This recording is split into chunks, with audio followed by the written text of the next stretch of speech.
Hey guys, welcome to the channel, The Crime Chronicles. I'm Cyx, and I have a very special guest today.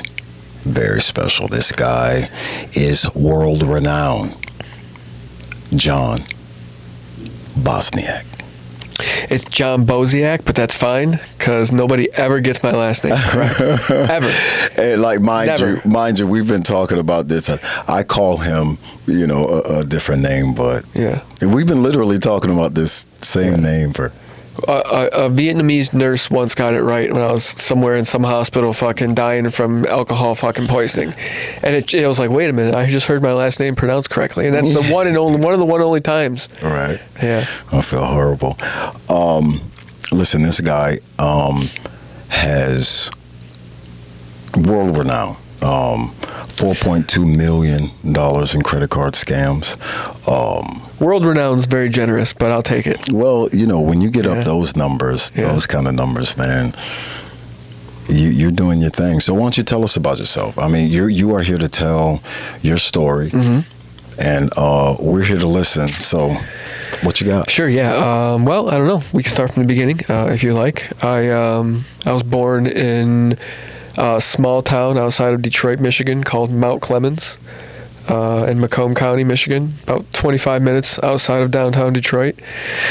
And, my family, I came from a middle-class, average, working-class family, single-parent household. I grew up with my mother and my younger brother. My dad wasn't present in my life growing up. I had a relationship with my father growing up, but he wasn't in my day-to-day. Right. You know what I mean? He didn't live with us. My parents were never married, My father was actually a kind of a famous musician back in the 80s. He was in a band called AC and the Kentucky Fox Band. They had songs on the radio. They had records in the record store. Right. Okay. The whole nine. Okay. They were winning contests. They were on TV a bunch of times. In the 80s. Okay. Lead singer of the band passed away from overdose. And the band, which was the thing back then. Like, if you weren't overdosing, you weren't even making music. This was the 80s. Yeah. You know what I mean? This is hardcore. Right. Band, broke up obviously after that, and then everybody kind of went their own way. So, that's kind of like in a nutshell, that's my father. That's the background he comes from. So, I don't really expect him to be a part of my day-to-day life. Plus, my mom was just an impossible person to deal with romantically, I'm sure. Because me having to deal with her as a mother was like one thing. So I could only imagine what it was like to deal with her if you were her partner. Right. But it is what it is. Everybody was doing the best they could, when I was growing up. Fortunately, I was never subject to any kind of real serious abuse. Physical, mental, sexual, nothing like that growing up. So I got really lucky there because I grew up with a lot of people that actually had to go through that. Periodically I would go stay the night at someone's house and you would see how it functions and you're like, oh my God, this is unsafe. This would never happen at my house. Right. It's 3 a.m. everybody's just up partying. No, that would never happen at my house. Not my house. Yeah, not my house. So my mother was strict, but she wasn't, I don't know, she wasn't hardcore strict. You know what I mean? Like Bible thumping, like regimented, nothing like that. But, there were rules. She had rules. Yeah. Had to come in when the street lights came on. This was the 90s. I grew up in the 90s. I was born in 1985. I had to be in bed by a certain time. I had to get up, go to school the next day. I had to do my homework. Had to fucking... Chores. Yeah, all that shit. Kind of grew up normal. And then somewhere around my teenage years, things got kind of a little bit crazy. We ended up moving from Michigan to Miami, Florida in 1992. Wow. Me, my mom, and my little brother. Hurricane Andrew came. And I was in Hurricane Andrew down there in 1992, completely leveled Homestead where we were living, completely leveled it. I mean, there was nothing left. Our house, detached from the foundation, floated to the back of the property with us in it. Wow. Yeah, it was crazy. I don't remember much because I was 7 years old in 1992. So you actually experienced it, under the bed, house shaking? Oh, yeah. I mean, I was 7, so I barely remember, but I remember the chaos, and I remember our house, floating to the back of the property, a few hundred yards from where it was originally, just completely detached and... Crazy. Yeah. So that was pretty nuts, and then we moved from Homestead to Florida City.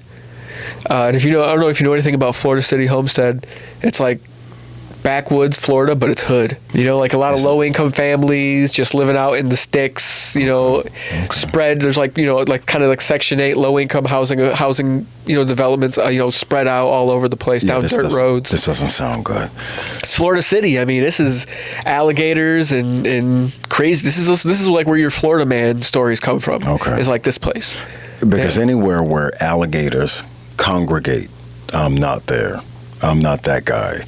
Yeah. Yeah, no, I don't. So right after Florida City, you go right into the Keys. Like there's like a little toll. Like as soon as you hit the edge of Florida City, you go down into the Keys, down to Key West. Okay. We lived there for a little while. I don't remember how long because I was young. These are my younger years. And then we moved to Kendall off of Chrome Ave. And that's where I went through elementary and middle school at. And that's where like all like the negative influences came into my life. And how old were you then? I don't know, elementary, so like sixth grade or something, like 5th or 6th grade. Those years, like 12, right? 11, 12 years old. Those. You're 13 in the 7th grade. Yeah, you're soaking up. You're soaking up. You're becoming who you're going to be for the next 10 or 15 or 20 years. Yeah, you're figuring out how to interact with the world. You know, as opposed to your character, your personality, and stuff. Absolutely. Yeah, your environment dictates all of that. Yeah, and you're in the firing squad. And I was down there. Yeah. I was down there in you know, I was in predominantly Hispanic and Black neighborhood is where I grew up at. You know, I was usually the minority at whatever school I went to. You know, there was a handful of white kids. You know, the rest were all Cuban, Latin America, and Black from, you know. So it was like, that's just the environment I grew up in. And my mom being a single parent, she had to work 2 jobs.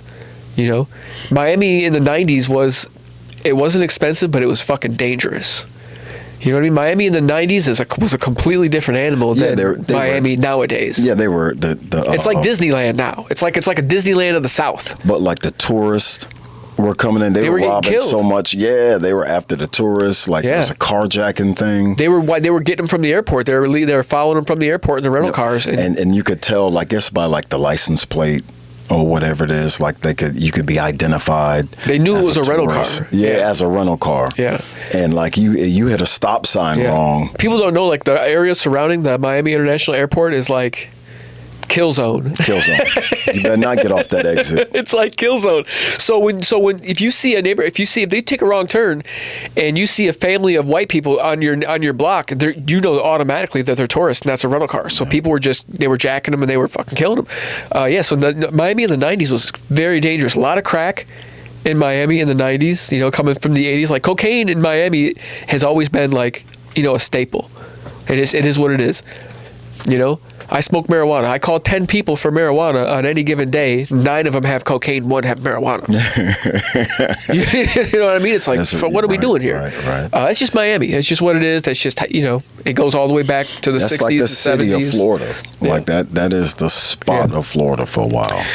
You know? Yeah. So, you know, elementary, middle school years, my mother, you know, like I said, she had to work all the time, you know, and I grew up mainly just, you know, watching everyone around me, you know, and taking little pieces from everyone around me and kind of building my own personality.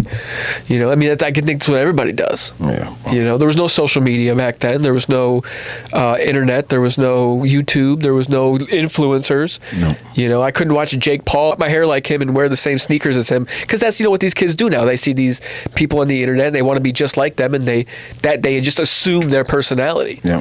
Back then, you know, we didn't have that. All we had was the people we grew up around. The rap tapes and all that. I want to be like that. And yeah.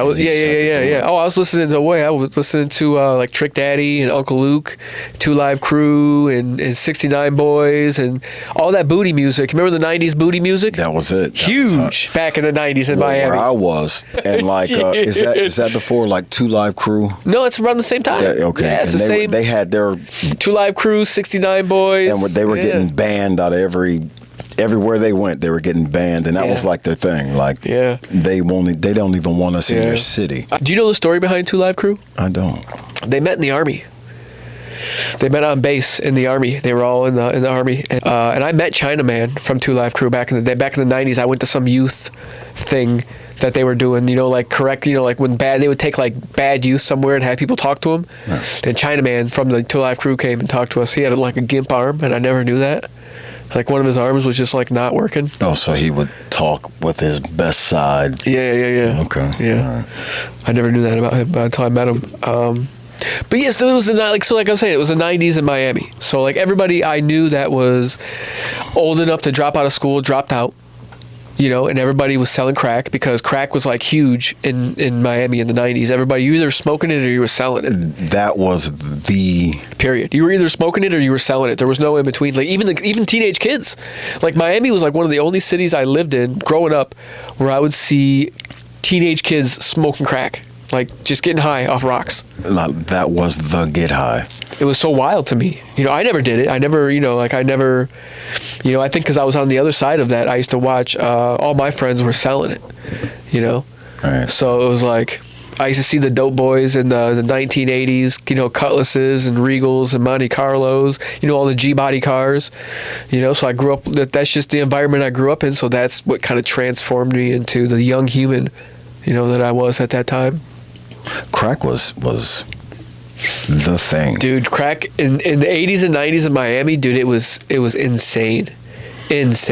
Like my OG was this dude named Terminator, and he sold crack.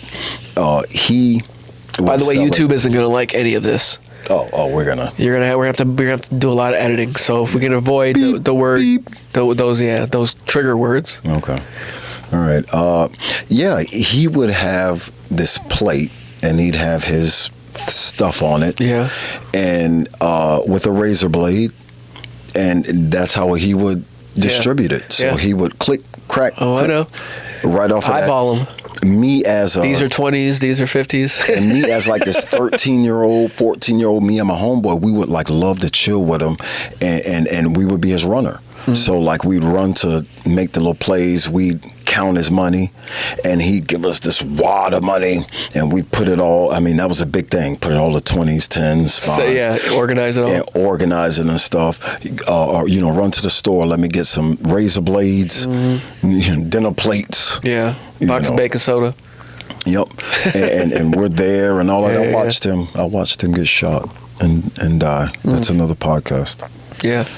But yeah, so that was just how I grew up in the 90s. That was the environment that I grew up in, and that kind of shaped who I was, going into, like high school.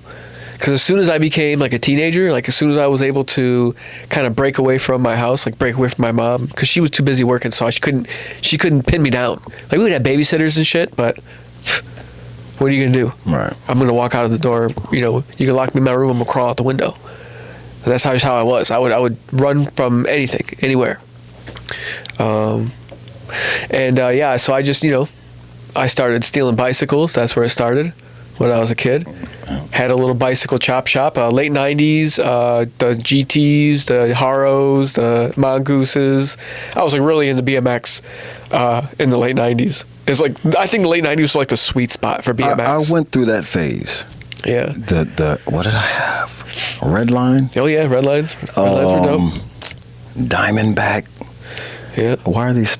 All of this it's coming back to me. Yeah, it does. Well, because I'm only 32. Okay. So I read about that kind of stuff. The old school bikes. Yeah. Yeah. I'll be 40 here pretty soon, like within the next month or two. So. Christ, you're old. 40. So bicycles in the late 90s. I started stealing those just because it wasn't like I didn't know it was wrong. I was around thieves. You know what I mean? Like I grew up around thieves. Like everybody was stealing because we were all low income. Right. And that's what the kids from low income families do. They steal. They do the same fucking thing now. We did the same thing back then. It is what it is. And so I was just stealing. That's just how I'm not a thief now. And I realized, into my teenage years, that being a thief was like bad. Like I had a couple of things where I stole from somebody that I shouldn't have stole from, and it kind of was just like made me realize right then I was like, okay, maybe I shouldn't be stealing. Right. But when you're a kid, it's exciting. So I was stealing bicycles, and then I moved to vehicles. I started stealing cars when I was probably like 13, 14, something like that. Started stealing anything that with a glow ring in it. I don't know if you remember the old cars from the 90s, all the Chryslers, right around. So where we put the key in the ignition, there's a little light that would light up around the ignition so that you could see where you were putting the key. We called them glow rings. It made the ignition systems in the old Chryslers real vulnerable. Let's me say that. And so I started stealing cars. Taking them to the chop shop in Miami, down by the ports. $400 or $500 a car. You just bring it. They, if they wanted it, they give you $400 or $500 for it. If it was a really nice car, they give you like $1,000, $2,000. That's all you're gonna get. Unless you're doing some kind of side deal on your own, and then that's for another podcast. Yeah, so I was in and out of juvie naturally, because I'm not getting away with all of this. I'm getting caught left and right. So I'm going to the youth home. I think I went to the youth home the first time when I was 12. I was the youngest dude on my unit. Yeah, so and then I, youth home, group home, boot camp. And all of that circuit that you said that I've made with you, I've always been the youngest. Every Elmcrest or whatever detention center, I remember always having that. I was the youngest to do. Dang, you were born when? That's what they would say. Oh yeah, they would ask you. You were born when? Oh yeah. And get their homeboy, man. Young blood born and. Yeah, and I've always been like a smaller person. You know what I mean? Like I'm not a very big guy now. I'm 5'7". I'm finally like 155 pounds. But it took me 40 years to get to here. When I was a youngster, I was 4'11", 100 pounds. Maybe not even that. 89, 90, 95 pounds. Super skinny, super short. Finally I hit a growth spurt like 10th, 11th grade. Went up to like 5'7", thank God. Holy shit. Yo, dude, listen, I thought I was fucked. Dude, 4'11" in the 9th grade, 10th grade. I thought I was hit. I was like, dude, I'm fucked. I'm going to be a midget. Finally, and I hit that little tiny growth spurt, and, I'm happy with 5'7", okay? Right. I would take 5'9", but I'm happy with 5'7". Okay. And, just in and out of programs, in and out of boot camps, in and out of youth home, group home. Like I said, if there was a program that existed, I was in it. I've done it. I've been there. Right. And every time you go do one of these programs, it's 10 months, dude. It's 10 fucking months to complete that program from start to finish, whatever the program is, because they're going to have all these little mile markers you need to hit. Oh, you got to get your level 2 and then you can go home for the weekend. And it's just the roughest program you did. Dude. Because if you keep fucking up, they just hold you there until you complete the program. What I mean? You're fucked. Right. So you got to plug and play their game. I was in what was called PPC programs, which is called positive peer culture, where you had to snitch on each other. Like if you see somebody doing something wrong, you would say, you need to check into that. That was the verbiage you had to use. I was in a you need to check that. Very similar to that called Alon in Poland, Maine. In Maine? Yep. Oh fuck. Yep. I was driven there. It was like a 6-hour drive or 8-hour.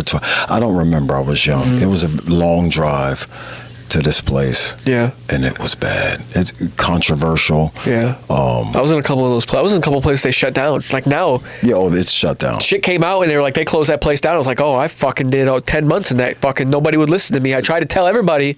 There's this murder thing that was shrouded around a guy. The guy that started the program was an ex-everything. And he was Italian. And had money. He would show up there in vans that were custom made, and like the inside was just very plush and nice. The outside was, a brown. So who knows what he had going on, but it definitely closed in a cloud of conspiracy. I used to escape from a lot of these places too. Like if they would put me somewhere and there was no locked doors and I could just get up in the middle of the night and walk out. Yeah, you're gone. I'm out of here. The first time you get angry, upset, I'm out of here. Yeah. First time you say something I don't like, or I'm fucking gone. And then eventually they got tired of that. They started putting me in places where it was like a medium security fucking prison. Like there's 4 locked doors. You're not getting out. Yeah, so finally that's where I ended up, and then what are you gonna do? You know what I mean? Fucking, I'm in all these places. I finally get out. I get released on my 19th birthday because I was ward of the state.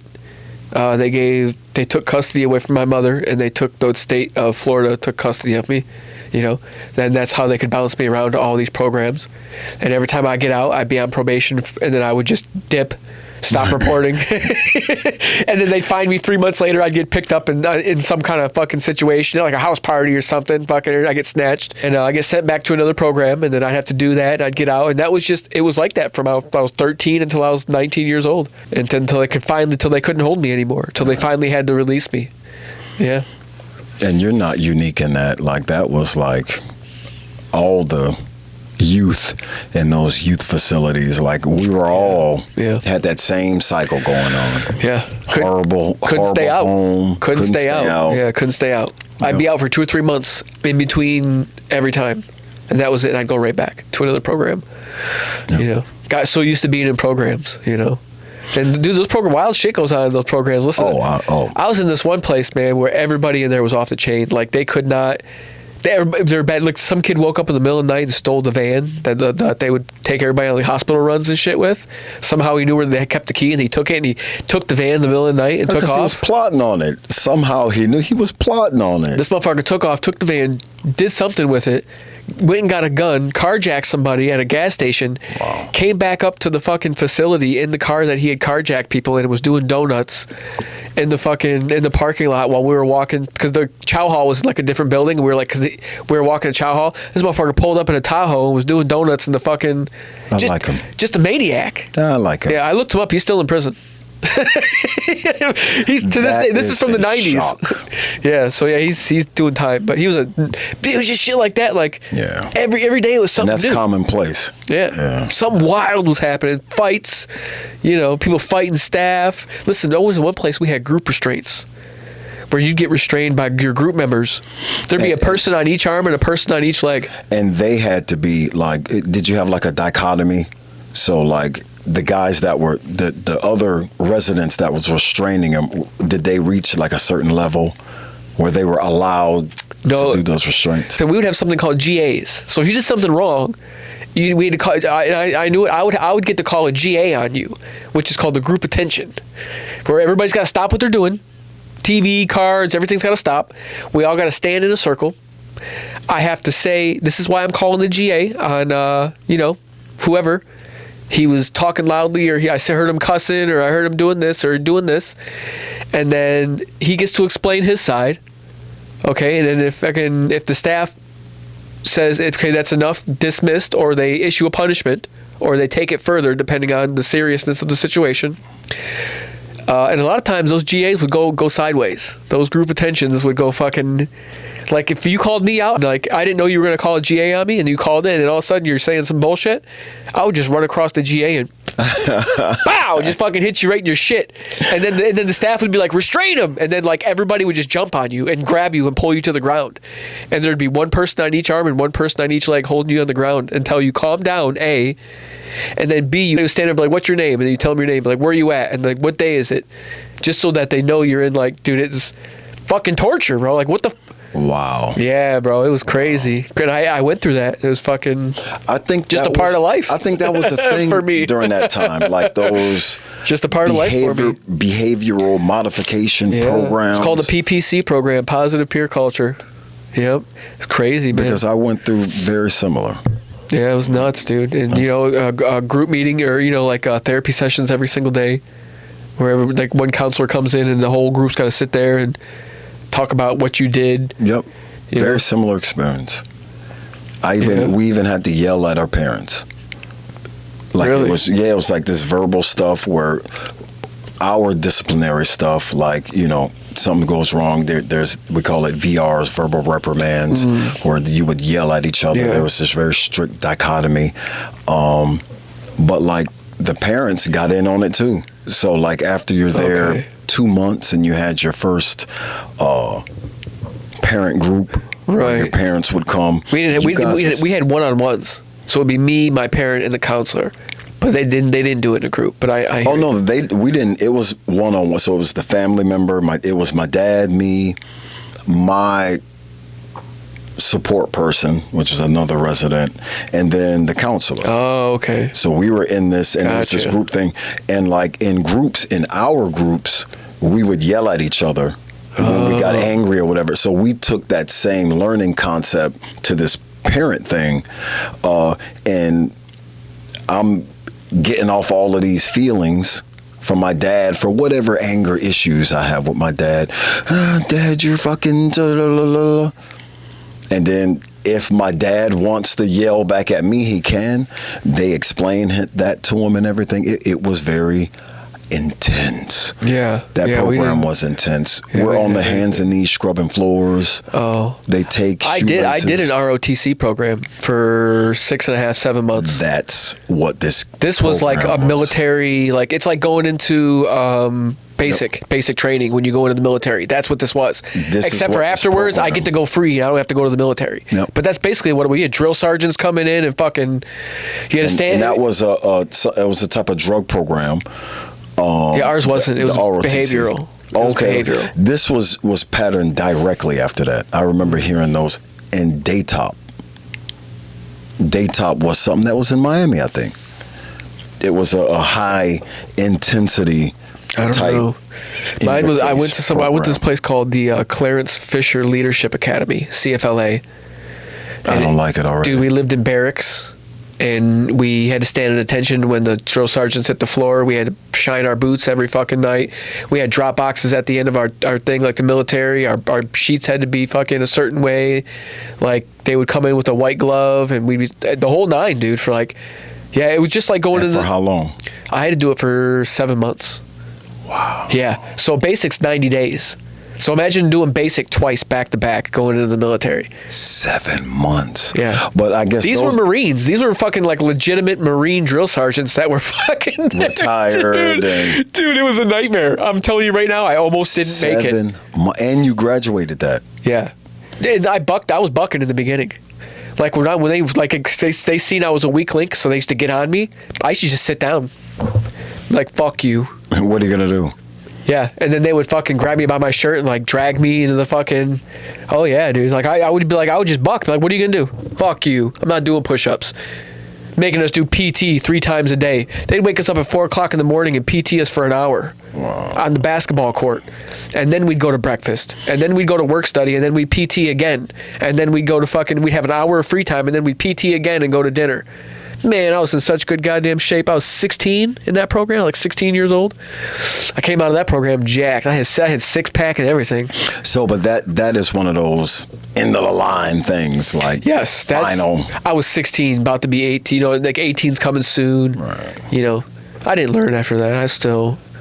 I would think I was good for like 8 months. I think that was like the longest. After that program, that one kind of was like, I don't want to go back through that again. Yeah. You know what I mean? Like fucking, I don't want to go back through that again. So I think it was like 8 or 9 months before I caught a new charge or something like that. And I think you probably honestly thought that you were a good person when you left that program. You were like, you know what, I'm finna fucking do it. I think because I was in such good shape and I was so used to working out and stuff, that like kind of changed something inside of me. That program did. Yeah. You know, I was still a knucklehead, but like I had never. Up until that point in my life, I had never really accomplished anything of any kind of importance. You know, never really, big projects. I was never into sports growing up. So I never, like, that accomplishment you get of playing sports, like, I didn't get that. And I think all kids need something like that. They need that. That's to build character, build confidence. That's why it's important for kids to be involved in, like, organized sports. Mm-hmm. Not just fucking around in the neighborhood, like, organized sports. Yeah. You know, so you learn discipline and routine and shit like that. So I didn't get any of that, you know. So I think being in that program instilled some of that into me, and I kind of learned, like, okay, routine, discipline. And I fought it. Like I said, I fought it in the beginning. For like the first month, I fought it every chance I could. Like I was always the last one to bed because I had to clean the bathrooms or the toilets. Everybody else was sleeping. I was fucking the last one, cutting off the lights and getting in my bunk and then waking up to go PT. Oh yeah, so I had to learn. I have to learn the hard way for everything. With everything, yep. Everything. I've never learned the easy way on everything. I have to learn the fucking hard way. Sometimes it takes twice. Straight up. Sometimes it takes twice for me to learn, you know. And, you know, this whole time I'm going to school. Obviously, they make you go to school, you know. So when I get released from here, I graduate high school. You know, I was going to Miami High School on, where was it, at Flagler and like 20th, I believe, 22nd, something like that. In Miami, graduated from high school, you know, got a 3.59. I was never really, you know, school for me was never really an issue. It was never really a challenge. You know, I always got good grades. I never really had to study for tests. I wasn't a straight A student, because I didn't pay attention that much because, my attention span, I got ADD, like real bad. And I was never medicated for it. I'm like one of the only kids that was never medicated throughout my entire life. Mind you, during that time, like that was a thing. Everybody was on Ritalin. Everybody was on Tofranil. Everybody was on fucking anything. My mother just chose not to medicate me for some reason. I Good think for her. I know. So I never was on SSRIs, antidepressants. I've never had any of that ever in my life. Something I failed to mention, kind of going through all this when I was a teenager, my mother, when I was, I think, in one of these programs, I think I was like the boot camp when I was 16, she took my little brother and moved back to Michigan. So when I was released from this program, I was bored of the state anyway. So when I was released from this program, You were alone. I didn't have nowhere to go. You know what I mean? More than alone, you were. Yeah, I had no parent or guardian to take care of me. They didn't even have a foster house for me, foster care, because I was too old. So I had to go to a place called Covenant House, Fort Lauderdale. And it's like, I can only describe it as, like the Salvation Army, where all the homeless people go and they got dorms and shit. Yeah. That's basically what the Covenant House is, but it's for teenagers, for kids 18 and under that don't have anywhere to go and that are troubled youth, pretty much. Battle zone. Yeah, so I had to go live at the Covenant House, basically, And that was just like a transient place to stay, because I was always getting kicked out of there and shit, too, because they would just do random UAs on you. And you're failing. Oh, I'm smoking weed. So yeah, I was basically homeless for 16, from the age of 16 until I didn't even really get my own place until I was like 20 to like 21 or 22 years old, until I could finally like get my own apartment and stuff, But I graduated from high school. I was homeless while I was going to high school, basically, because I had just gotten out of the program and I was just turning 18. Graduated high school, 3.59 GPA, pretty good. And Damn good. I didn't know if I was going to go to college or not, because I had no kind of structure in my life. I had no way to pay for going to college or anything like that. I could have probably went to community college, but it was like I didn't have any direction in my life. I was never afforded the opportunity to be able to think about the future. You know what I mean? Because I was always had to think about now, like, what am I going to eat? Where am I going to sleep tonight? And when the now occupies everything, I don't have the luxury of being able to plan for the future, and I never have, and that's, it's one of the reasons why I feel like I'm kind of behind in life a little bit right now, is because I'm playing catch up, and so it was in the Covenant House that I met one of the staff members. His name was Mr. Johnson. Now, a little bit of background throughout my youth. If you know anything about Miami, everybody's pulling some kind of scam. You know what I mean? Yep. It's in Miami, everybody's selling drugs or they're scamming, because that's the only way you're going to pay those exuberant rent prices and the cost of living in Miami, especially for the people who grew up there. So scamming I've always been pulling little scams here and there, throughout my childhood. One of them was I had gained administrative access to the entire Fort Lauderdale Public Library computer system. So I could go into any terminal I wanted to, log in as an administrator, and I could add or remove programs to the computer. Whereas if you were just going there to use the computer, you could only browse the internet, really, and you couldn't. Yeah, I remember. You couldn't download programs or do any of that shit. So I would go in and I would download like Photoshop, LimeWire, BearShare, all of these programs to one of the computers in a back corner. And I would go on there and I would bring like a stack of CDs with me, and I would burn all these music CDs. I would steal music online. This is the 90s. So the 90s were real big with the CDs. Everybody had compact disc. Yeah. Yeah, and if you were a baller, you had the 10 disc, the multi-disc changer. Yeah, it usually was in the trunk of the car. You had to go back there, you'd pull the little thing out, tray out, put all your CDs in, push it back in, and then you could change the selector from up in the and car. you knew the bootleg disc guy, and he would make your playlist or whatever. Yeah. So I would sell music. You was that guy. Yeah, I used to sell CDs. I used to do that because I used to make them at the library, and I used to sell them at school because everybody had the portable disc players on them, the Walkman, but they were for the for CDs. Compact disc, yeah. God. And that's just how old I am, dude, you know? And so I did that, and then I used to make, because I was homeless at the time as well. And let me clarify homeless, because there's a couple different versions of homeless. You've got when people say, oh, they think of homeless people, they think of the guy on the corner in rags, screaming and yelling at himself. Like, that is homeless. That's a level. But that's a level of homeless. Like me, when I was homeless as a teenager, I always had somewhere to sleep at night, whether it was with somebody from school or one of my friends or whatever. I always had places to take a shower, places to eat. But as I got older, the being homeless became a little bit more difficult. Right. People don't want to shack up with a grown man. Yes, yeah. You're old enough to fucking figure your shit out now. We don't feel bad for you anymore. And believe me, I hit that. I had to deal with that. You hit it hard. Yeah. Right. And so I was just homeless. And for a lot of my childhood, like I didn't have a place of residence per se. I used to make food coupons for like McDonald's, Pizza Hut, Burger King, but I used to do it on Photoshop. And I figured out how they work the UPC barcode system on the coupons. So I know when you scanned them, I know what the algorithm would look like. So then I can just make my own and change a couple digits in the algorithm, so that when they scanned it at the restaurant, it would come up as a valid coupon. And I would just use like a barcode generator, And I was printing my own. I remember those coupons. Yeah. Buy one nugget, get one. Yeah, or buy a small drink and get a free fry or whatever it was. Like I always had a series of coupons I used to make. You know what I mean? Everybody's got a hustle. Yeah, so I used to do that. I used to go to CVS, Walgreens, Walmart. I don't know if they exist anymore, but there used to be a women's menstrual drug called Remifen, and they're little white pills and they got butterflies on them. So I used to take them all out of the packages, put them in I used to go to the little bodega on the corner, the little hood store, get those little dime baggies, because you can buy a roll of like 100 of them, the empty ones. Right. And I used to just put them in there, and I used to go out to South Beach on the weekend, sell them as ecstasy. Wow. And I did that I hit them every weekend.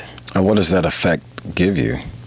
The Remifen? Yeah. I don't think anything. I don't know. It just looks like a pill. It looks like an ecstasy. It's stamped with a butterfly.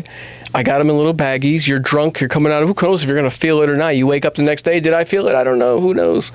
I'm fucking, selling them $20 a piece. So it was just little things like that you do to get by. Yeah. You know what I mean? Like growing up on the street, because, obviously I can't get a job. I'm not old enough to get a job. I can't get a work permit. I can't rent an apartment. I can't get a fucking car loan. I can't get, auto loan. I can't get a credit card. I can't get a bank account. I can't even get an ID. Right. What are you going to do? Right. You know what I mean? So that's just what it was. I grew up scamming on the streets of Miami. Just here and there. Do what you got to do. And listen, there were times when I would get so hungry that I would go into Publix and I would grab one of those chickens that are in there and just eat it. I'd go right to the toilet in Publix and fucking just sit on the toilet and just smash it.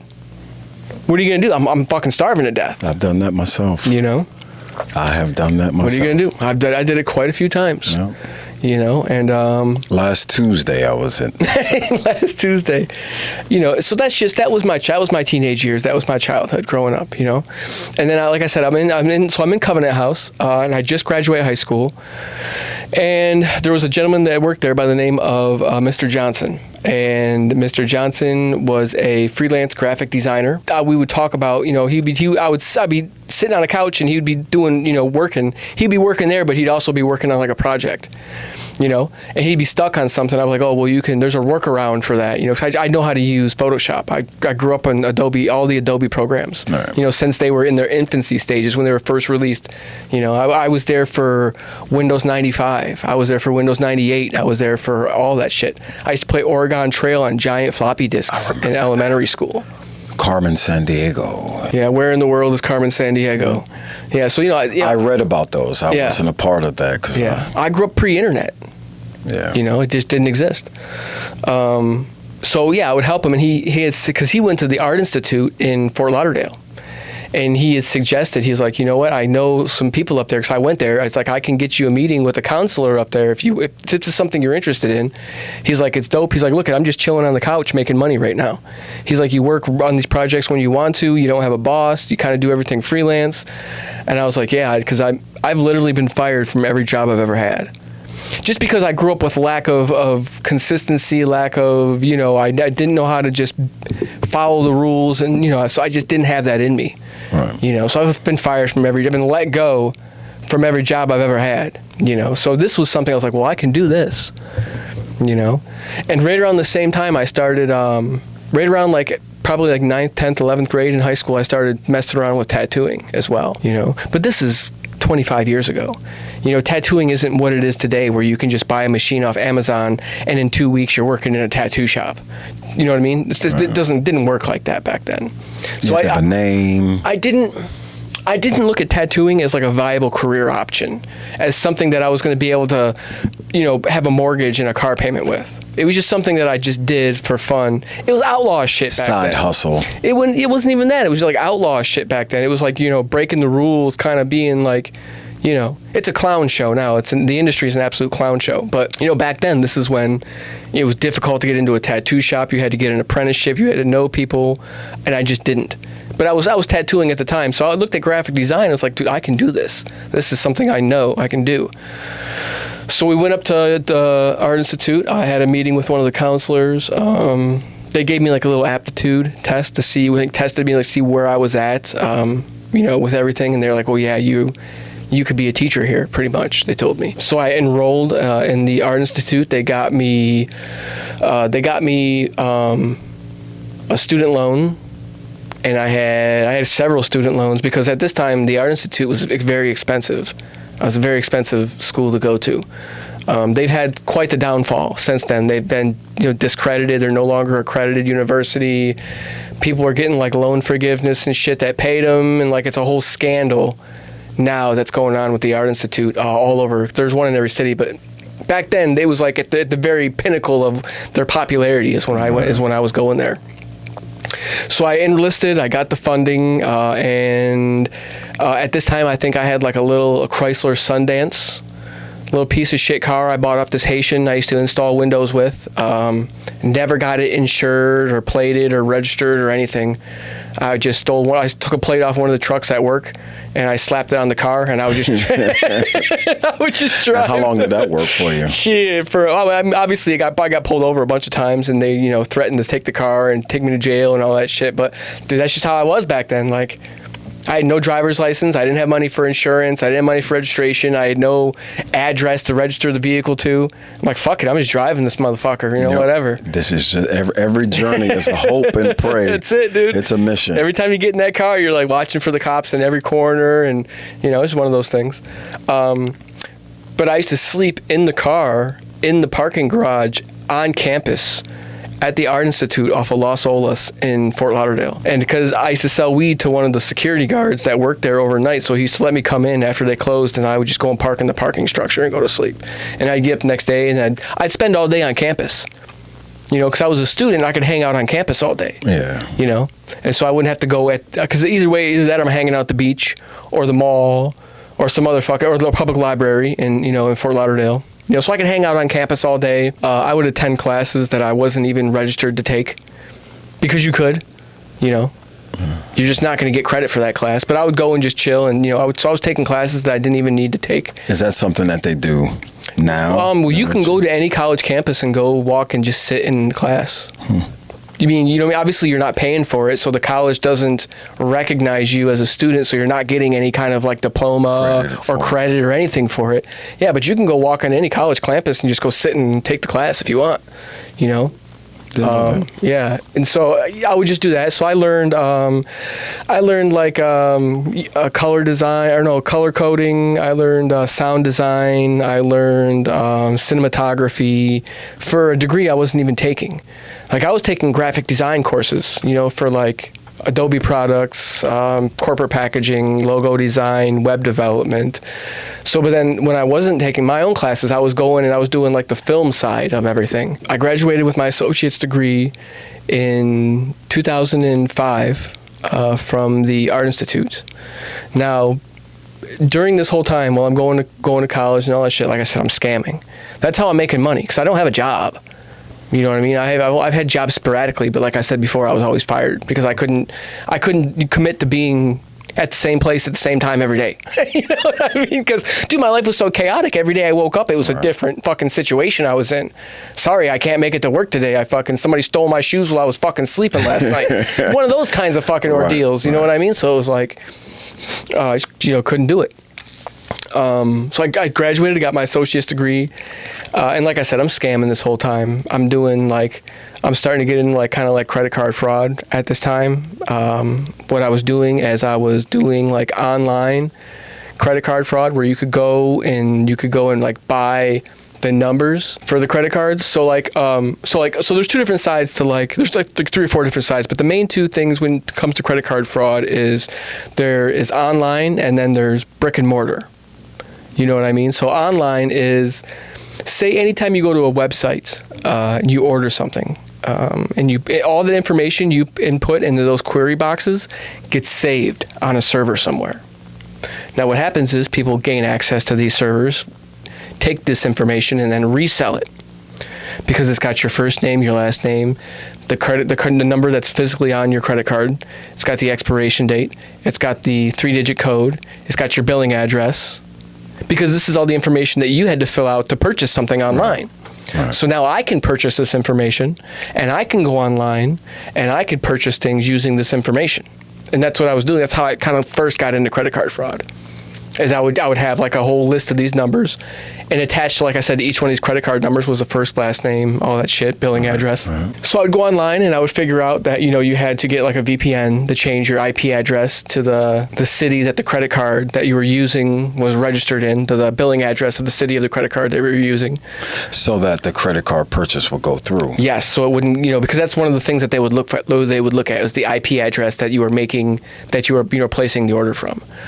So you're saying that it would definitely make a difference if you've got a Nevada credit card and you're here at a Florida IP address. Yeah. They're going to see that and they're going to flag it. They're going to flag it, and then they're going to make you verify, and they're going to call, and whatever you got to do. So once I figured those a couple little things out, I started getting stuff shipped in the mail to like random addresses. I would go online and I would look at like houses that were like for rent or in foreclosure, and I would go drive by the address to see if anybody was living there, and if the house was empty, I would write that address down. Now I know I got a good address to send shit to, send packages to. I could have shit delivered to the mailbox there, and I would just show up, and like if it was like a UPS, I would show up ahead of time because I'd be tracking the package, and I would just sit on the porch.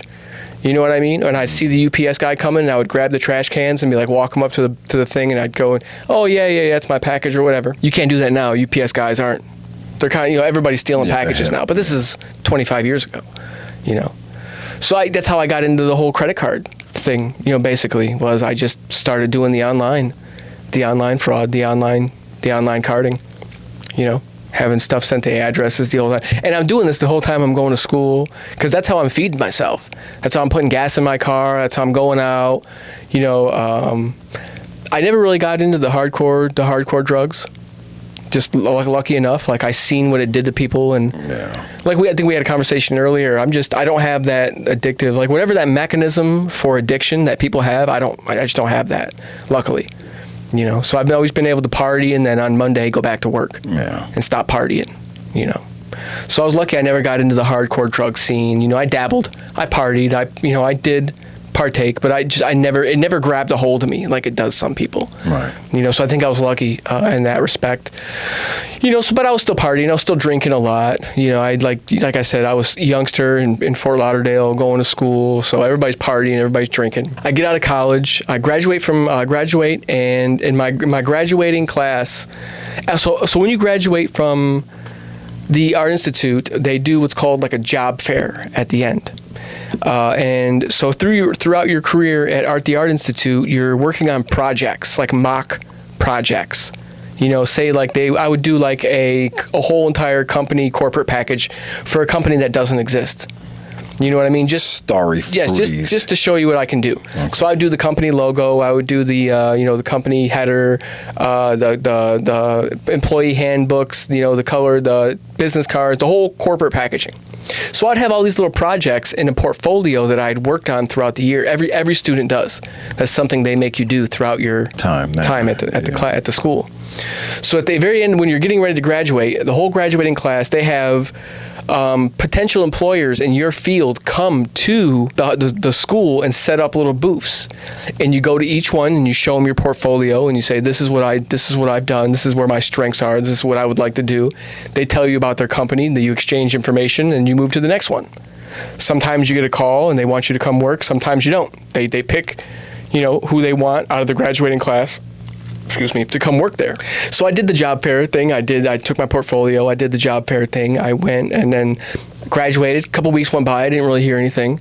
And I think like 3 weeks after I graduated, one of my counselors called me and says that, you have an offer from one of the companies that was there. They said that you talked to them and they really liked you. They want you to come in for a job interview. So I went. I was like, cool, fuck yeah, let's go.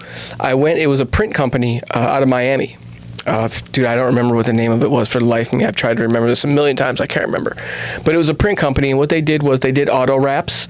They did screen printing for T-shirts. They did flyers. They did banners. They did any kind of medium printing. And they had all the printers set up. They had the whole works there. It was a pretty decent little place. They did everything. And they offered me $80K a year salary. In the 90s? No, this was 2005. Oh, 2005. 2005.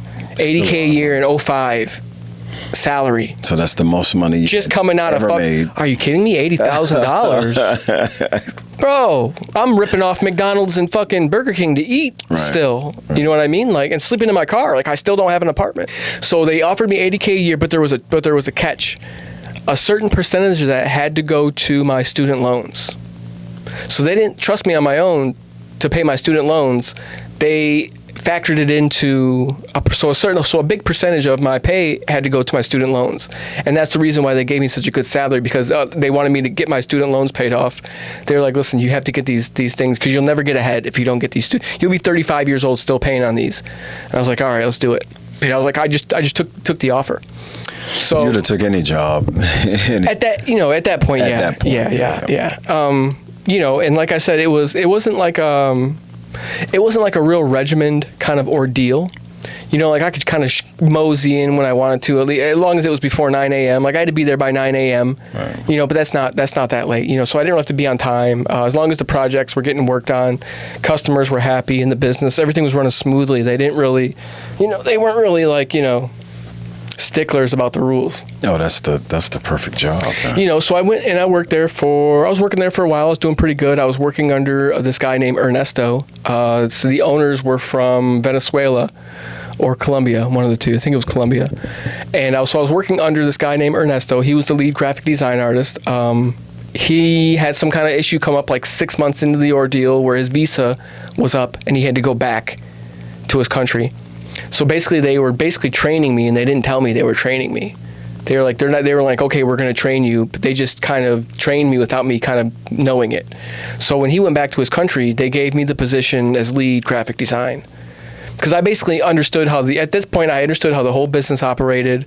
I understood what everybody needed to do. I understand, how to handle projects. And honestly, I was a really good graphic designer. I still am a really good graphic designer. I just don't do it that much anymore. I do it for like my own little projects, and little things here and there.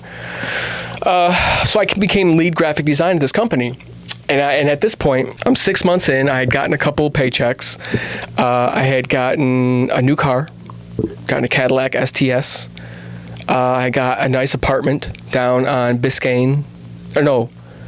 I was on Brickell in downtown Miami. You are feeling yourself. Dude, I'm doing good. Dude, I went from living in my car and now I'm fucking doing all right. You know what I mean? I got a big screen TV. I got a nice car.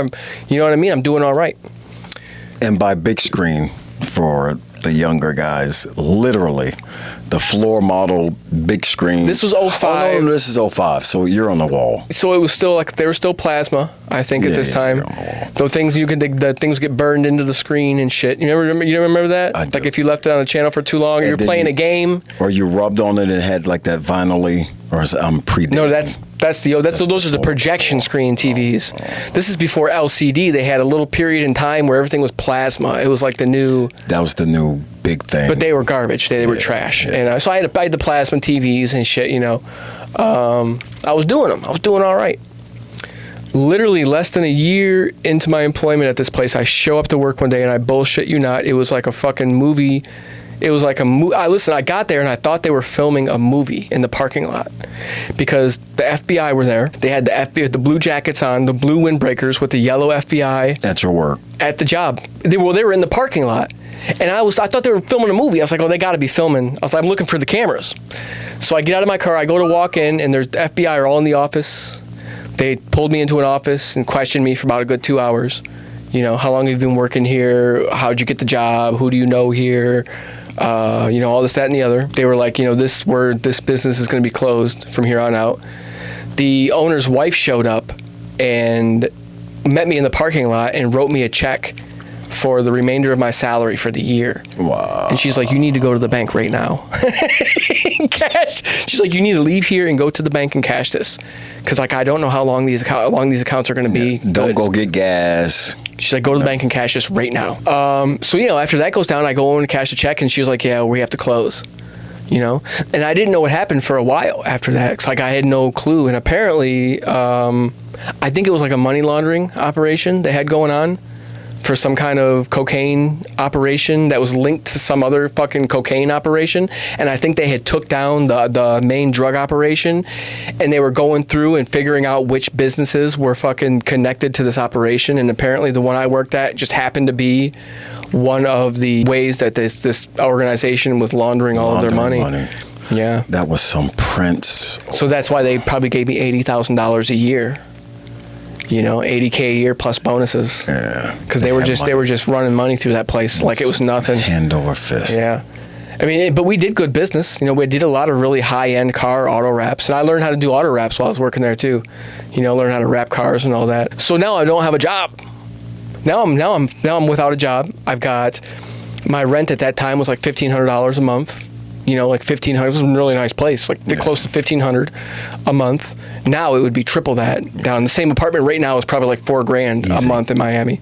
Back then I was like $1,500. I had my car note every month was like $600, $700. I'm used to eating good groceries now and all that stuff. So I was like, now what do? I had the little chunk of money that she had given me. You know what I mean? For the remainder of the year or whatever, like that was 4 or 5 months or that were left for the year. I had that money. So I'm like, okay, well, I got to be able to get another job. I can get another graphic design job. I have an associate's degree. I have my degree. Yeah, I've been working for this company for a while. I have not only my portfolio from the Art Institute. I have all of these other projects that I've worked on, through this company that I can point to. Couldn't get another job making that much money. Like, they wanted to pay me $10-12 an hour for do the same work for other companies, and I just wasn't going to accept that. Yeah, what? No, I'm not. I can't, because that just isn't going to pay my bills. That means I got to move out of this place into another. I got to get rid of the car. I got to downgrade everything. No. We don't go backwards. If I can help it, I don't go backwards. Right. I'm not going back to living in the parking structure. You know what I mean? In a 1992 Chrysler Sundance. Right. With the fucking headliner hanging down like this when you're driving, getting everybody in the car full of fucking shit. You know what I mean? Because of the roof. All the shit's coming down from the headliner and it's all over your clothes. We're old. I remember those things. Yeah. You'd have to some people would have little pins. You'd look up and there'd be all these little pins. All these little looking. Holding their headliner up. Yeah, I remember that. I had to live like that. That was my residence, my place of residence.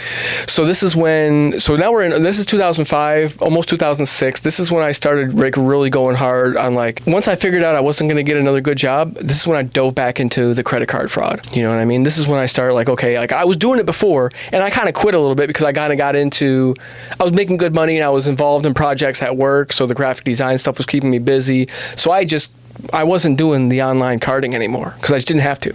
Plus it was a lot of legwork and they were getting real hip to the shit. People were doing it and packages, 1 out of every 10 might fucking get delivered and it was whatever.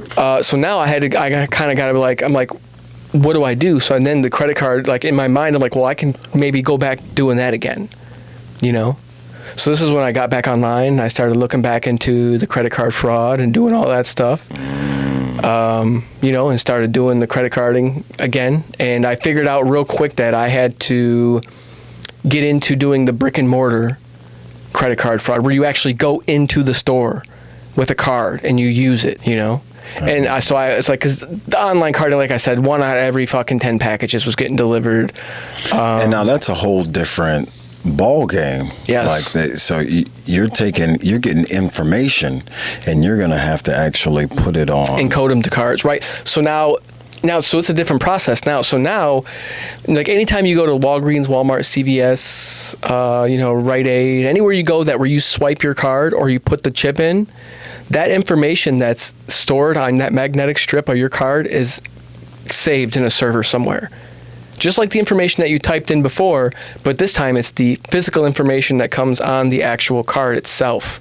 That information gets saved to a server and then is accessed and then resold.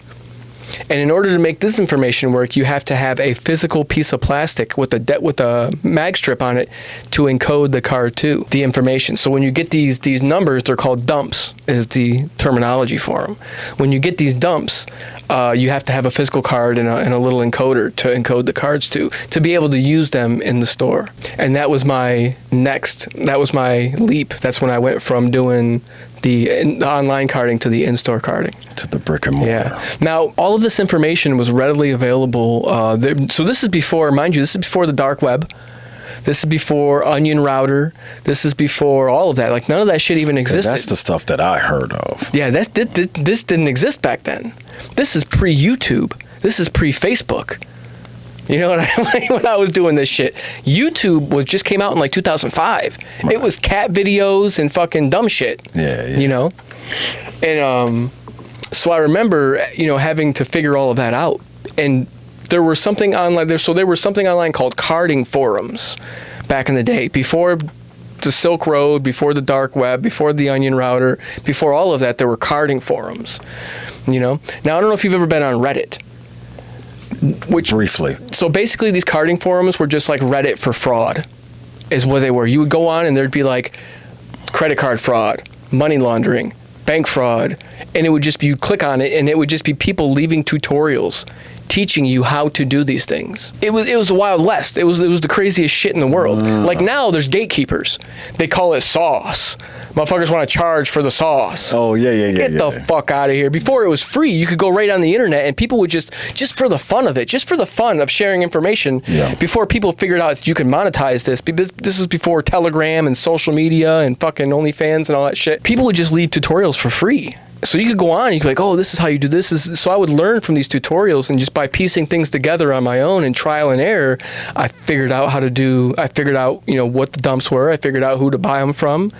I figured out how to encode the card. I figured out, like, when you go to a store, what the security features were. So like say you go to Target and you try to buy something using credit now, because even though it was a debit card, I don't have the PIN number to go to the ATM. Right. Because if I did, I would just go to the ATM. Right. You know what I mean? So when you go somewhere, you have to process it as credit.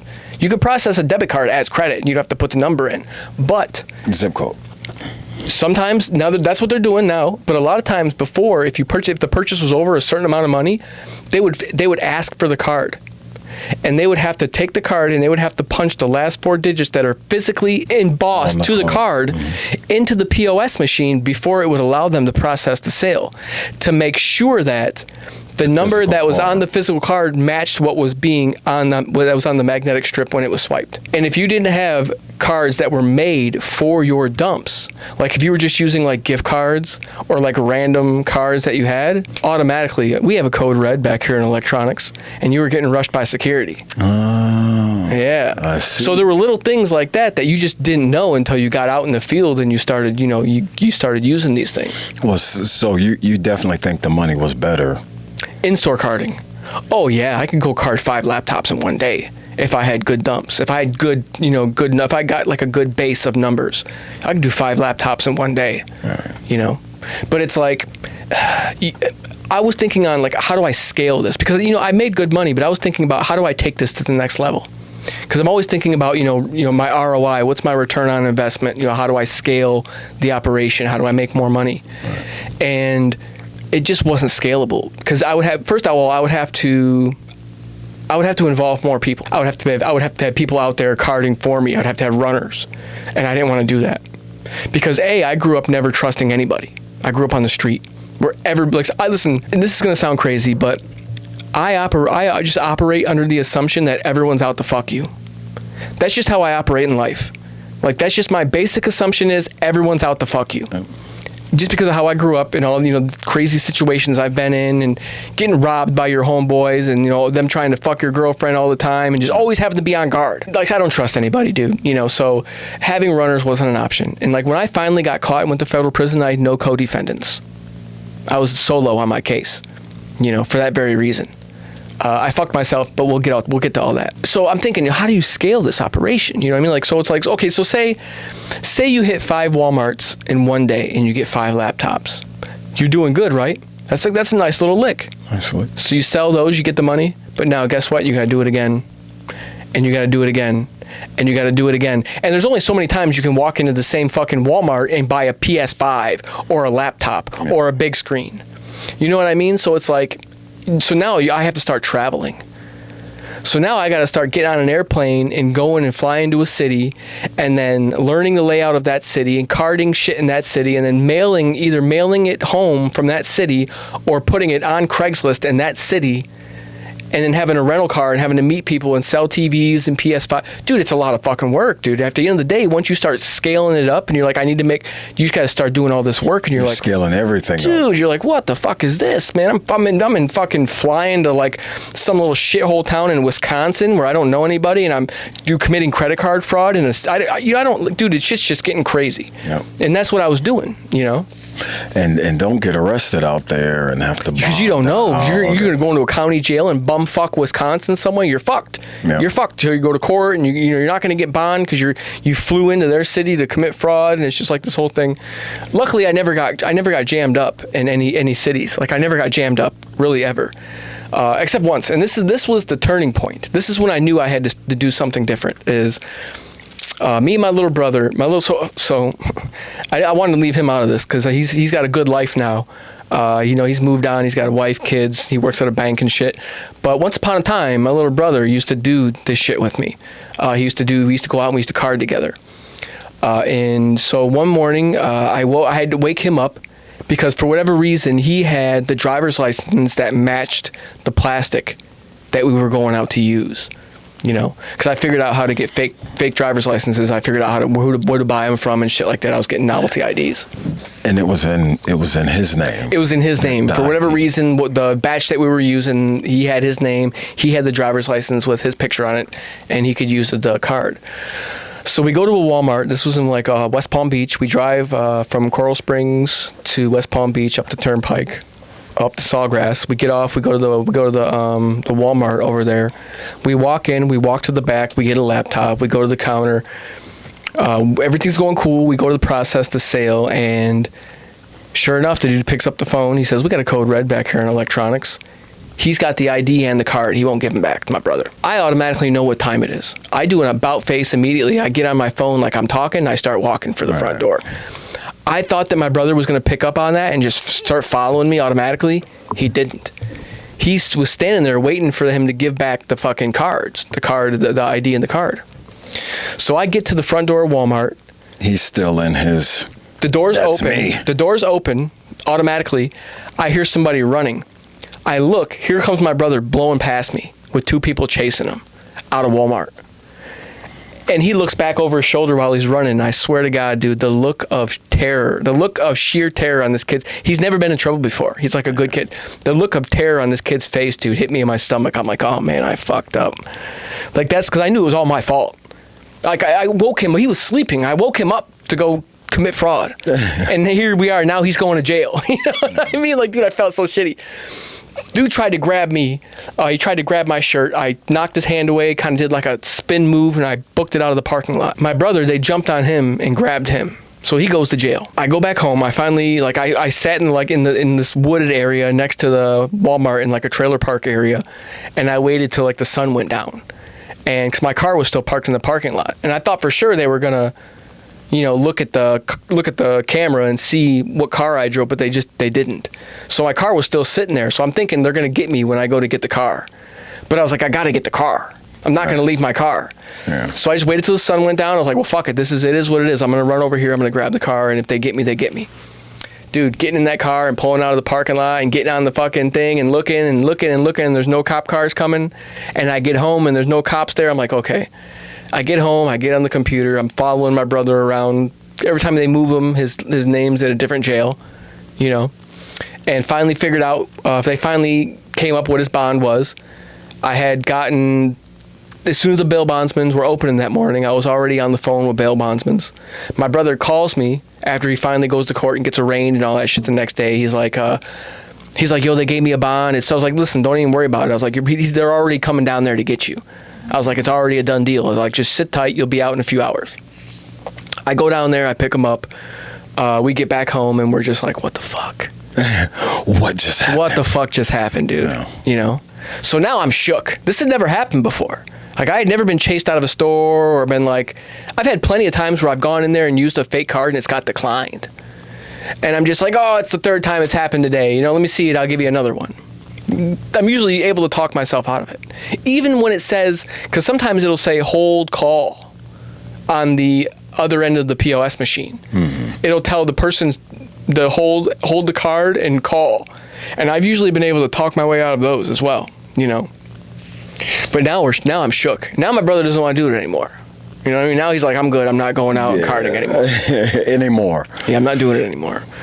Those are the guys, when you fast forward, have wife, kids, and a good job. Yeah, right. Yeah, and a good job. We get into it. Fuck that. I got to get back. I just got to find a smarter way to commit my crime. Yeah, that was a bad city. I made a mistake. So that, it is what it was. And so that was my first shakeup. And that's when I realized, man, this isn't going to be something that I'm going to be able to do forever. And at that time, I'm making $5,000 a month doing in-store carding. I wasn't going super hard. You know what I mean? I would just do it. Whenever I had a bill to pay, I would go out and card something to pay the bill and have a little bit of money extra, So I was making $5K a month, $6K a month or something like that, just doing in-store carding. And after me and my brother got ran out of that Walmart, that's when I was like, man, I have got to do something different now. I got to figure something else out. And so at this time, I had been buying cards from vendors on these carding forums, like the physical plastic itself. I was buying the fraudulent, they would make the credit cards and they would send them to me, and then I would encode them and I would go out and use them. That way all the numbers on the card matched and my driver's license matched the name that was on the card. How was that working? Right. Was that a good thing? Well, yeah, because now what are they going to do? Here's my driver's license. Because listen, the name on the card matched my driver's license that I had made. The numbers that were punched into the card matched the numbers that were encoded to the mag strip on the card. So it was like, it's my card. It's my card. There's nothing you can say or do right now to tell me this isn't my card. So okay, it's getting declined. Let me call my bank. Give me my card back. So that's how I was doing the in-store. And so I was buying these cards online, but it was like, dude, these vendors were fucking so unreliable, bro, that I was buying from. And half the time, sometimes I would get the cards and they would resell them. They sell it to you, resell them. That's how. Well, that was the numbers. That was the numbers.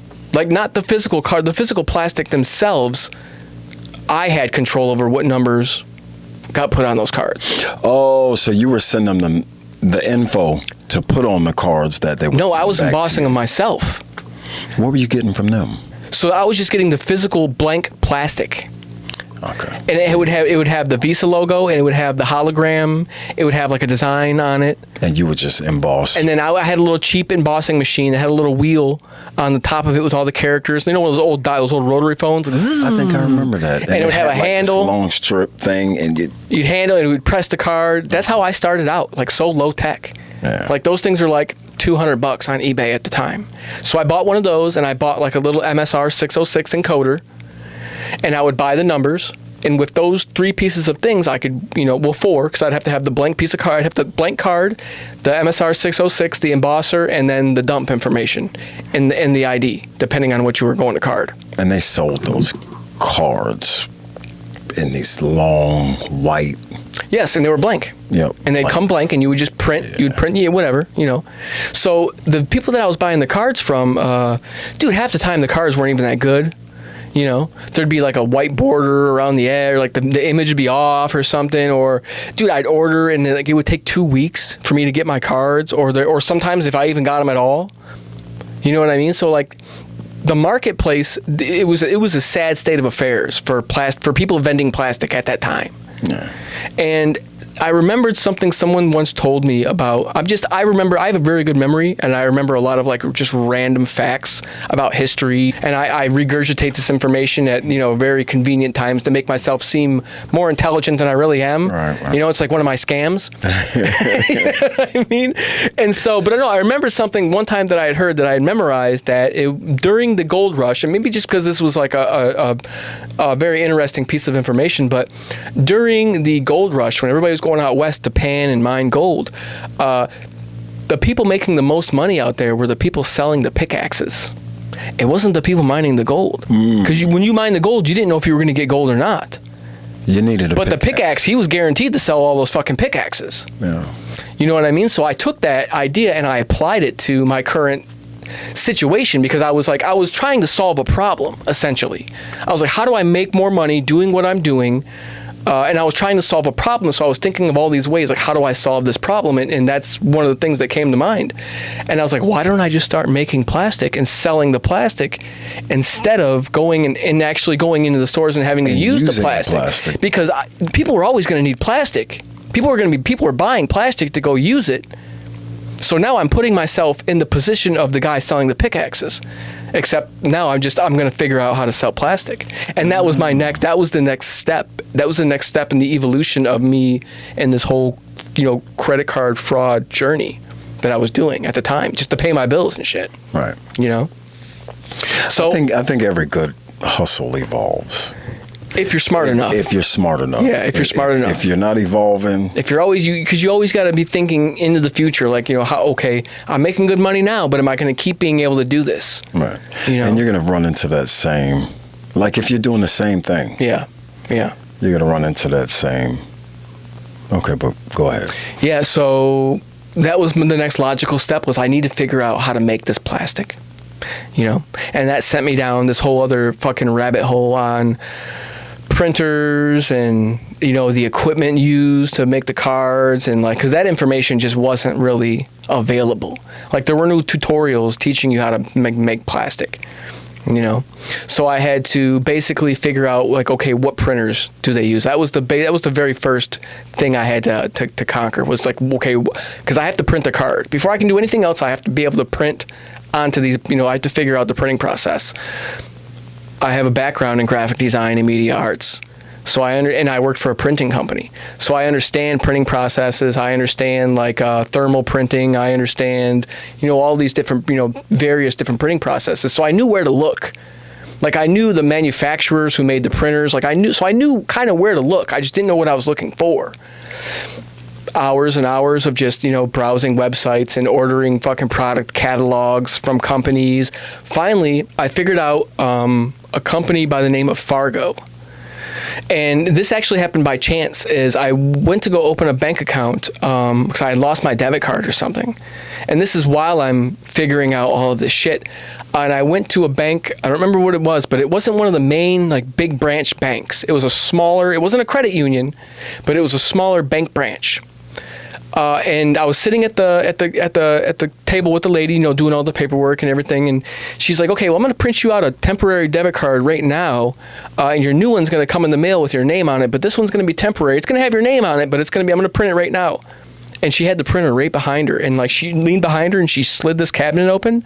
And I looked at the printer and I seen the name of the printer and I seen the model number. And I memorized it.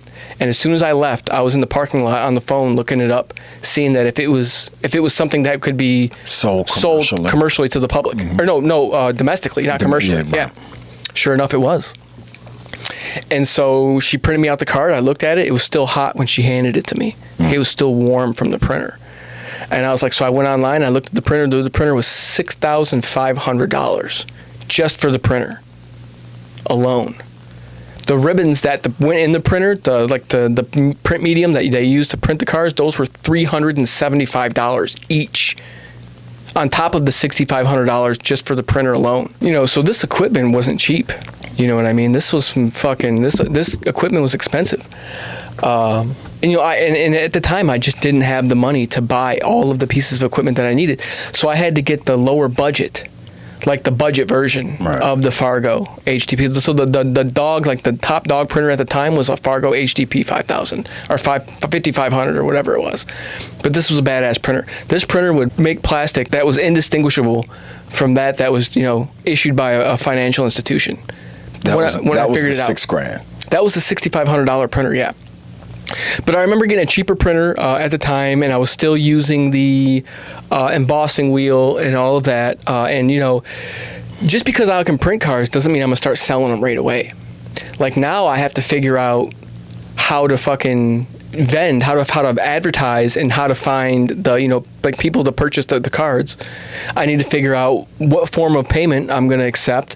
I got to figure out how not to get caught by the Secret Service. You know what I mean? Now it's like a whole new, you know, ball of yarn that's going to come unwound that I need to figure out. Now I can figure out all of these problems. New territory. Yeah. Then that was, you know, and it just progressed from there. You know, I went on the carding forums, and I contacted the administration for each forum, and I sent them plastic for free, just so that they could verify the product, that it was actually that I'm actually, you know, legitimately selling a product, and that the product was a good product. It wasn't junk. Once I got verified by the administrators of the boards, then they allowed me to pay, like, I think it was like $10 a month or $20 a month, and they would put a banner ad at the top of the board. So whenever you logged on to that board, it would have a banner ad. It'd be like a ticker, and it'd be my information, carding, I remember my name was U.S. Plastico, which in the end, that name ended up really fucking me, but we'll get to that later. My name was U.S. Plastico, and then it would have my name, and then we used something back then called ICQ chats. So it was like almost like back in the day, like it was like, what can I say? It was like Messenger now. Like how you know how we message each other like DM on Instagram? Yeah. It was kind of like that, except for you had like a private friends list, and only your friends list could DM you. And then there were like public chat rooms that you could go into, and you could chat as your name, and then you could also DM. This is before fucking Signal and this is WhatsApp. Yeah. And this is kind of like what Telegram is today. Okay. Kind of like that, but you couldn't have like a page where people could go. It was like a simple text only. Simple text, you know, messenger, but it was encrypted, and it was out of Russia at this time. So we felt safe talking on there, and this is how I would talk to all of my customers, you know, back and forth. So I remember paying for the ad, paying for the banner ad, and then I remember setting up a couple of posts in the forum with pictures of my card. I laid them all out on a table. After I figured out, now the whole process of figuring out how to buy the equipment, what equipment I needed, all the way up until I had like a fucking perfect product, was like 6 months of just printing and trial and error and printing and changing the design and figuring out the settings. And like the printer had like temperature settings on the print head, and if you didn't have the print like temperature settings right, it would melt cards, and the cards would get stuck in the printer, melted. And I went through like 2 print heads, burned the print heads out, and those are like $1,200 every time one of these print heads goes to replace it to get the printer running again. So it was like, dude, I had a lot of trial and error. And like I said, there were no YouTube videos to show me how to do this. There were no tutorials. I didn't know anybody else that I could ask. So it was like, if I didn't know something, I just had to do it. And if it fucked it up, then I don't do that anymore. Right. You know, now I have to do something different, and that's just how I learned. Right. That's just how I learned how to do it. And once I learned the cards, I learned how to print the cards. But like I said, between the time I started like looking into what equipment I needed to the time I had a good product was about 6 months. You know, but now I have a product that looks like it was issued from a financial institution. It looked like it comes from Bank of America. I mean, I was making Bank of America cards, Chase cards. I was doing HSBC cards. I was making any kind of credit card or whatever. I was making them, and they looked good. I mean, the holograms were perfect. The SIG strips on the back were perfect. What were you charging per card? So $1,000 minimum order, period. was I didn't do anything under $1,000. I wasn't nickel and diamond. I wasn't selling, I need one card. No, I wasn't doing that. It was $1,000 minimum order. You got 100 pieces of plastic, 100 blank cards, and I wouldn't do 100 IDs. I would work with you on the driver, because I was printing like Florida driver's licenses, whatever state you wanted. I had all 50 states, the templates, to do whatever driver's license I wanted, along with the multi-spec hologram, real like 0.01 mil piece of plastic you put on the driver's license after it's printed. So when you tilt it, it's got the multi-spec hologram that changes colors for whatever state. Because, like Florida's got the state of Florida on it with the seal and all that shit. Right. I had all. I was getting those printed in China and sent over here by the thousands. But so I wouldn't give you 100 IDs. I would work with you on the IDs. I wouldn't give you 100 IDs, but I would work with you. I'd give you one per every 10 cards or something like that. And so it was $1,000 minimum order, and that's what you got. You got 100 cards, and I would give you driver's licenses. Now, if you wanted those cards embossed, I would do that for you, but for a little bit extra. And if you needed them encoded, I would also do that for you, but for a little bit extra. So I offered 3 different services. And at first, for like the first maybe probably 2-3 months, I didn't really get that many orders. Maybe like 1 or 2 orders a month, something like that. And then something happened. A couple of guys out in Las Vegas got busted. A guy by the name of Christopher Aragon and Max Butler were their names.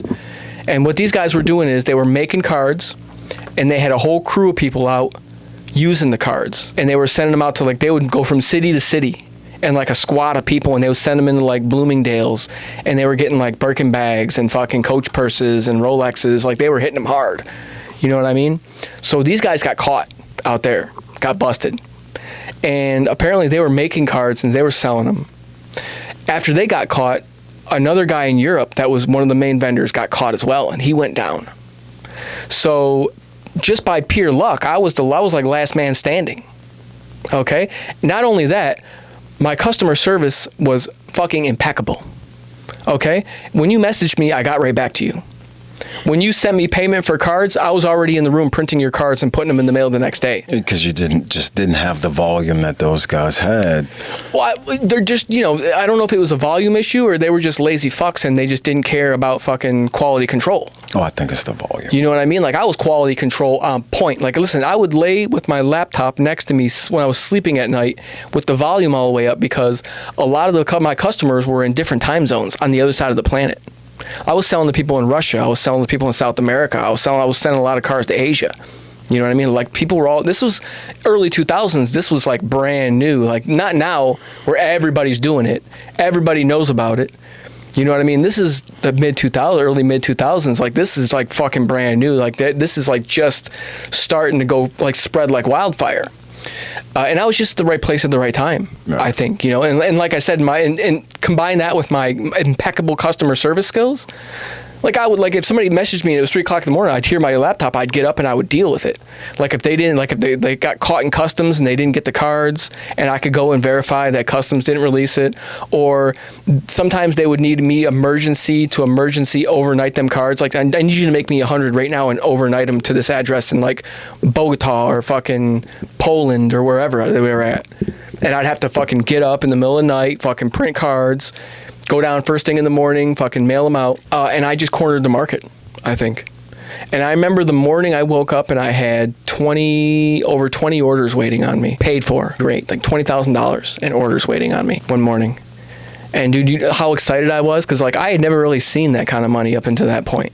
You know what I mean? Like, I was making money, but it was coming in and I'd spend it. I'd get $1,000 and I'd go pay this, pay that, get gas, buy groceries, and I'd have like $200-300 left. Go buy a sack, you know what I mean? Go out drinking, it'd be all gone. And I remember I had like over 20 orders sitting there waiting on me, like $20,000 in orders. I couldn't fucking believe it. I'm like, are you fucking kidding me? This is happening right now? This is happening. And I had already had the cards printed. Like, so what I would do is I would print cards ahead of time sometimes. Like, I would just already have like 500 Visas, 500 MasterCards with, different logos or whatever already printed up and in like a safe in my room. So that when the orders came in, I would just have to package them, mail them out. And, I remember getting this 20 grand. I wake up, I'm like, holy shit. And after that, it just kept going up and up and up every month. And I think at the very pinnacle of what I deemed to be my success in all of this, I was doing 100+ orders a month at $1,000 an order. Minimum. Minimum. So I was doing somewhere like around $100,000 to like $120,000. I think my best month ever was 120 orders.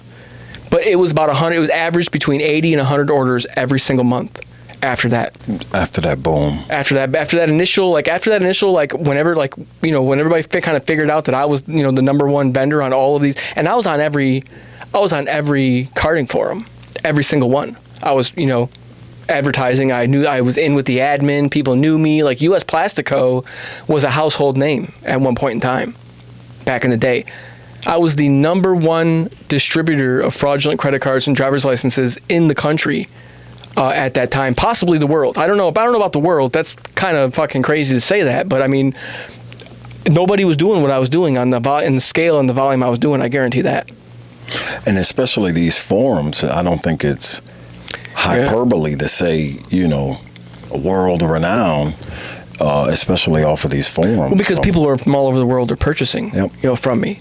Yep. So I was a household name for a short period of time. And like I said, I started doing this in like 05, 06, and I went all the way until 2009 before I got caught by the Secret Service. So I had a good 3 or 4 year run.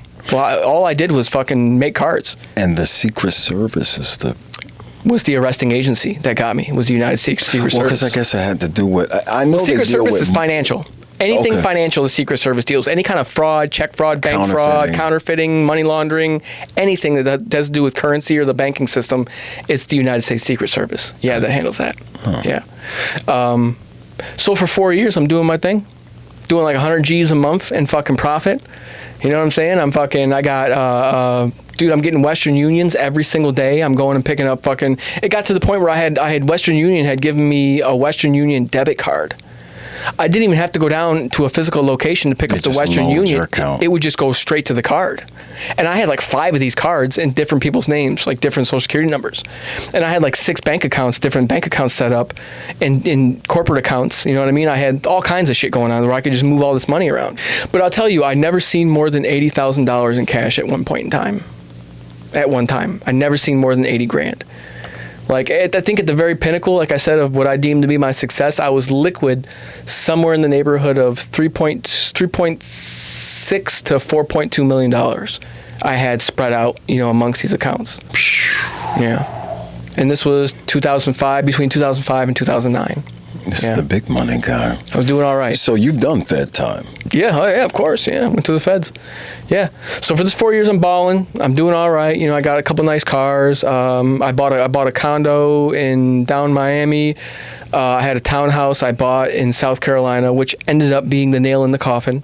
But we'll get to that. I wasn't a flashy guy growing up because I had seen people. I wasn't going to be the guy with $1 million in jewelry driving around a Porsche Panamera pulling up at the apartment complex. The IRS is going to get suspicious. Motherfuckers are going to start hating. People are going to start snitching. I'm going to get pulled over one day and they're going to be like, what's going on here? So it was I had nice cars, but I didn't buy brand new off the lot. I would buy used cars that were just they were new, but they weren't brand new. And I was into Cadillacs at this time. I just had a fucking thing for Cadillacs. I bought a bunch of CT. I had 3 CTSs. I had a couple STSs. That was the thing for a little while. That new body style. The mid to early 2000s was when that new CTS came out. Oh, dude, those were hot. I had a red one. It was a burgundy. I had a burgundy one. I had one that was cream, all interior and exterior. I had a couple STSs. I had an old DeVille fucking on 24s. I had a couple nice cars. I went to Art Van Furniture and bought the most expensive leather sofas they had, the $10,000 Italian leather sofa set from fucking Art Van Furniture. Had the big screen TV with the surround sound and the sound bar and I had all the creature comforts of home. Mm-hmm. If I wanted to get on an airplane and go fly somewhere, I'm real big about traveling, dude. And we'll get into that at the very end. But I've been a vagabond pretty much my whole fucking life. You know what I mean? I've always been kind of on the move, live here, because I was homeless for a long time. So for me, if I spend more than 1 or 2 years in the same spot, dude, I get I start self-destructing everything that's going on good in my life, so it forces me to have to move on. And that's crazy. That's antisocial. Right. I'll start self-destructing a good job, a relationship. By definition, it's antisocial. Whatever I'm going on, I'll just fucking start saying, I'll just pull the plug on it. But that's one of my dysfunctions, just because of how I was raised and how I grew up. So I would get on an airplane, I'd go fly somewhere. You know, and I've been like, and I've also been in the sneakers. I'm a sneakerhead. I've had, you know, multiple collections. The collection I had back then was at over 300 pair. I had a whole room in my house that was walled, the floor to wall sneakers. I had a storage unit that was completely chock full of sneakers. Like I've had every sneaker I've ever wanted. You know, so when like if a certain sneaker would release, I'd fly up to like Chicago to like Nike Town or like New York. Or LA, because there was only 3 places where, because back in the day, there was no StockX, there was no Grailed, there was no eBay, there was no, you know, there was like, the sneaker game was a lot different, you know, and it's fucking changed. They released them in those Target, yeah, so New they would York, only release, LA, and then they would get released everywhere else eventually. But the like second release. But if you wanted them, you had to go to these locations to get this. So I would fucking fly up there to go get this fucking sneaker. I look back on it now, it's kind of ridiculous, but I was a youngster, and that's just what youngsters do. You know, they just spend their money on dumb shit. Unfortunately, I was dollar dumb during this period of my life. I didn't understand money. I didn't understand the power of exponential growth and, you know, compounding interest. I didn't understand any of this. I barely understood ROI, return on investments. I didn't know how to invest. I didn't understand real estate. I didn't understand the stock market. Like I just didn't know. I don't think you were even thinking about that. Well, because I didn't grow up around money. I didn't grow up around people that were good with money. Right. You know, nobody around me was investing in anything. Nobody around me was talking about starting businesses or being an entrepreneur. So I was just spending. You know, for this 4 years, I didn't go grocery shopping once. I would eat out every single day, 3 times a day. Whatever I wanted, I would just order it in, or I'd go out to eat. You know, I didn't think about the price of gas. I would just fill my tank up and just drive. I was filling other people's tanks up for them. Like, I just didn't understand how what money truly was. And I didn't understand any of that. Right. You know, so I wasn't investing. Crypto wasn't a thing. Like, I think Bitcoin was just like coming out, and that was like 07, I think. Infancy, or maybe even like 09. I don't even think Bitcoin was even a thing till like 09. You know, so I was slowly starting to like learn about crypto, and like unfortunately I just didn't understand money. So the money just sat in these bank accounts, and I didn't know. And another thing was, I was kind of scared to spend it.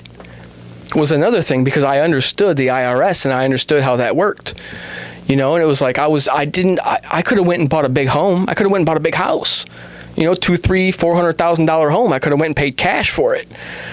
But it was like, dude, I was scared, you know? Like, I was scared to go to the dealership and buy a new car and have to explain where the fucking money, because I would just show up with a cashier's check for 40 grand or 30 grand or whatever. Like, I just didn't know how to navigate any of that, so I just didn't spend the money. Unfortunately, I didn't, you know. Like I said, I had nice things. I had all the creature comforts. I would take trips, nice car. Everything you could pay for. Yes. But you weren't investing. And I wasn't a partier. Like, I wasn't in the strip club. I wasn't like buying bottles, and like I had a wife at the time. Like, I was with one chick, so I wasn't chasing girls and out throwing money all around. Like, I just wasn't doing those things. Yeah. You know.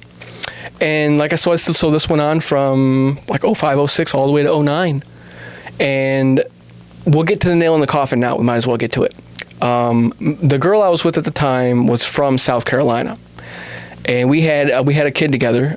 His name's Nicholas. He was 2 years old at this time, and she was from South Carolina. I bought a townhome up there in South Carolina, like one of the new ones. They just built like this whole community, and it was like one of the ones that was connected, but it had like 2 floors. Don't you have 2 floors? Mm-hmm. It's kind of like that. Kind of like you walk in. It's like an apartment, but it's like a townhome. Right.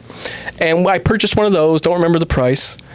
Purchased one of those. We were living there, and I was still printing cards, obviously. And in my mind, I'm like, well, I can do this anywhere. All I need is a spare bedroom, and I could print cards anywhere. And in South Florida, or in just Florida period, if you go online and you type in a UPS store, 1,000 of them come up. They're everywhere. They're everywhere. They're fucking everywhere. Once you know where to look for them, they're everywhere. Yeah. And all you got to do is walk in, and if your package is already sealed with a UPS label on it, you just say, can you put this in your outgoing mail? They scan it. Sometimes they'll send it out for you. Sometimes you got to give them $5, and they'll send it in their outgoing mail. Either way, it's out. I moved to South Carolina, and there's 2 UPS stores. 2. Or else I had to drive like fucking 2.5 hours to the big city to go, and then there was like 10 or 5 or whatever, not that many. So I was so comfortable. I've been doing this for so long that I'm like, whatever. I was so comfortable and I was so fucking stupid that I went to the same UPS store to send all of my packages out. That had people that ordered all my orders that were going out from the same UPS store. And the old man at the UPS store talked me into opening up a UPS box, like a PO box there. And I went in, I had somebody else's driver's license with my picture on it, obviously, and I used somebody else's, information to open the PO box. Because I was receiving packages too. I was getting packages in, I was sending stuff out, I was doing business with this guy in Mexico. I was sending him cards, and he was sending me like all the stuff to do the UV printing. So if you hold a credit card under a UV light, like a MasterCard will have a giant M and a giant C on the card, but you can only see it under a black light. And the Visa's got the dove on it. It's got a big dove and UV ink on the credit card. And there were a lot of other little features that had in UV. Well, he was supplying me with the things to be able to do the UV stuff. But it was just little stuff like that. I was always having, packages coming in and out. Tell me why the old man at the UPS store, after I bring one of my packages. Now, mind you, I was using a postage system called Pitney Bowes. So I would prepay all of my postage myself, seal the package, and take it to the UPS store. Tell me why the old man cut one of the boxes open and went in there and took apart the router that I had in the box and found the cards. And why did he do that? He thought I was mailing drugs. Young kid coming in there every other day. My packages are going all over the fucking world. They're going overseas. They're going all over the United States. I told him that I owned a small business and that I sold refurbished computer equipment on eBay. Didn't believe it. I was pulling up in a new Cadillac, coming in. I got tattoos. So my question is this: isn't it? In hearing that, isn't that like fruit of the poisonous tree, where you can't obtain? Oh, we'll get to it. So the old man, he goes in there, he finds the credit cards. He contacts the Postmaster General. The Postmaster General comes down, takes a look. Postmaster General contacts the Secret Service. The Secret Service then went there for a whole week in a row and sat there in the parking lot every single day from open to close, waiting for me to come there, waiting for me to go to the UPS store. And you came. And one day I get an email telling me that I had a package. Because when you get a package to your P.O. box, they send you an email letting you know that you have a package there. And coincidentally, I did have a package, and it was on a Friday. So I pull up, I go in, I sign for my package, and I got to hand it to the old man. He played it cool. Like when I walked up to the desk, like usually you can tell when somebody's acting funny or they're nervous. Nope, not at all. Signed for my package, he gave it to me. I go to walk out the door opens, 2 guys are blocking my way. They weren't wearing uniforms, but I seen the badge and I seen a gun. Oh, they had that official look on their face. Oh yeah. They were wearing the 3-button polo shirt with the cargo pants. They sell at the cop store. Yeah, exactly. All the feds wear those. All the U.S. Marshals, all the Secret Service, they all wear the same razors. Yeah. It's got the same haircut, the high and tight. They were like Mr. Pearson, because that was the name I was using at the time. It was Ryan Pearson. They're like, Mr. Pearson, we need to have a little conversation with you about what you've been sending out of here. And I'm like, I tried to play stupid for a couple. I'm like, I don't understand what you're trying to, I don't understand. They're like, well, listen, we have the packages. We have a package you've been mailing out of here. We know what you've been sending out of here. They're like, you know what, just come in back. Come in the back and we'll have a conversation. So they took me in back of the UPS store to the back office. And at that time, I sat down in the chair and I was like, I'm thinking to myself, they don't know the extent of what I've been doing. Because if they did, I'd be in handcuffs right now, and we'd be having a completely different conversation. Right now, they're on fishing. They don't know what's going on. They have a package, but they don't know how long, they don't know who's involved, they don't know what's going on. So now, I'm like, okay, I need to be able to give them enough information not to satisfy them, but not to criminalize myself too much, and I need to figure out how to get the fuck out of this situation. Because in my mind, I'm going to jail. Like, I'm going to jail right now. Like, there's no... I'm not going to cooperate with you. Right. I'm not going to, just spill the beans. I'm going to fucking county jail right now. I don't give a fuck. And then he was like, well, you're not going to go to jail right now if you just play ball. And I think he used those exact words. I'm like, oh yeah, I've heard that one before. Play ball. I was like, he picks up his phone. He gets his superior on the phone, and they said that if I, gave them information, he's like, you're going to have a court date. He's like, obviously you're going to have to go to court, but we won't arrest you right now. So I had to give them my name, social security number, date of birth, driver's license that I had on me. They ran me, made sure I didn't have any crazy charges that they were like, well, if my history had been too bad, they would have arrested me. Right. They had a bunch of assaults with deadly weapons and shit like that. I was going to jail. But when they ran me, I didn't have anything. Like, I had been, as a youth, I had a very eventful youth, obviously. But as soon as you turn 18, all of that, they can't, it's not like it shows up when you get pulled over when you're an adult. Their superior got on the phone after they ran me, and they looked at everything, and they're like, well, yeah, if you just, if we feel like you're being honest with us and you're giving us enough information, you're not going to go to jail today. And I was like, man, I still can't trust you guys. I need something in paper. I need something in writing that I'm going to sign right now. So their supervisor faxed something down from the Secret Service headquarters in Columbia, South Carolina, to the UPS store. They fingerprinted me in the back of the UPS store, took my picture, sideways, profile, all that shit. I signed a piece of paper saying that if I gave, witness testimony, blah, blah, blah, that I wasn't going to be arrested on the spot. I would have a court date I'd have to go to. I'd also have to come down to the Secret Service headquarters and, give they'd have to ask me a bunch of questions and, do like a debriefing kind of ordeal. I agreed. After they asked me a bunch of questions there about, how long have you been doing this? I told them only a few months. I said, I got a spare bedroom. I got a walk-in closet. I've been printing them out of my walk-in closet. I said, I've been selling them on the internet. I haven't been using them or going out to the store or using them or anything like that. I was like, I get really bad anxiety. I get sick to my stomach. I don't do it. So they were like, okay, well, where's the lab at? Where have you been printing these cards at? I was like, my condo's not very far from here. I was like, about 3 miles from here. And they're like, so they called again, and they had another piece of paper faxed down to the UPS store. And I had to sign saying that they could come and search and seize anything at my house that was being used in commission of the fraud, of the crime. So we go down, they put me in their car, they drive me to my fucking condo. Luckily, my wife and my son weren't there at this time.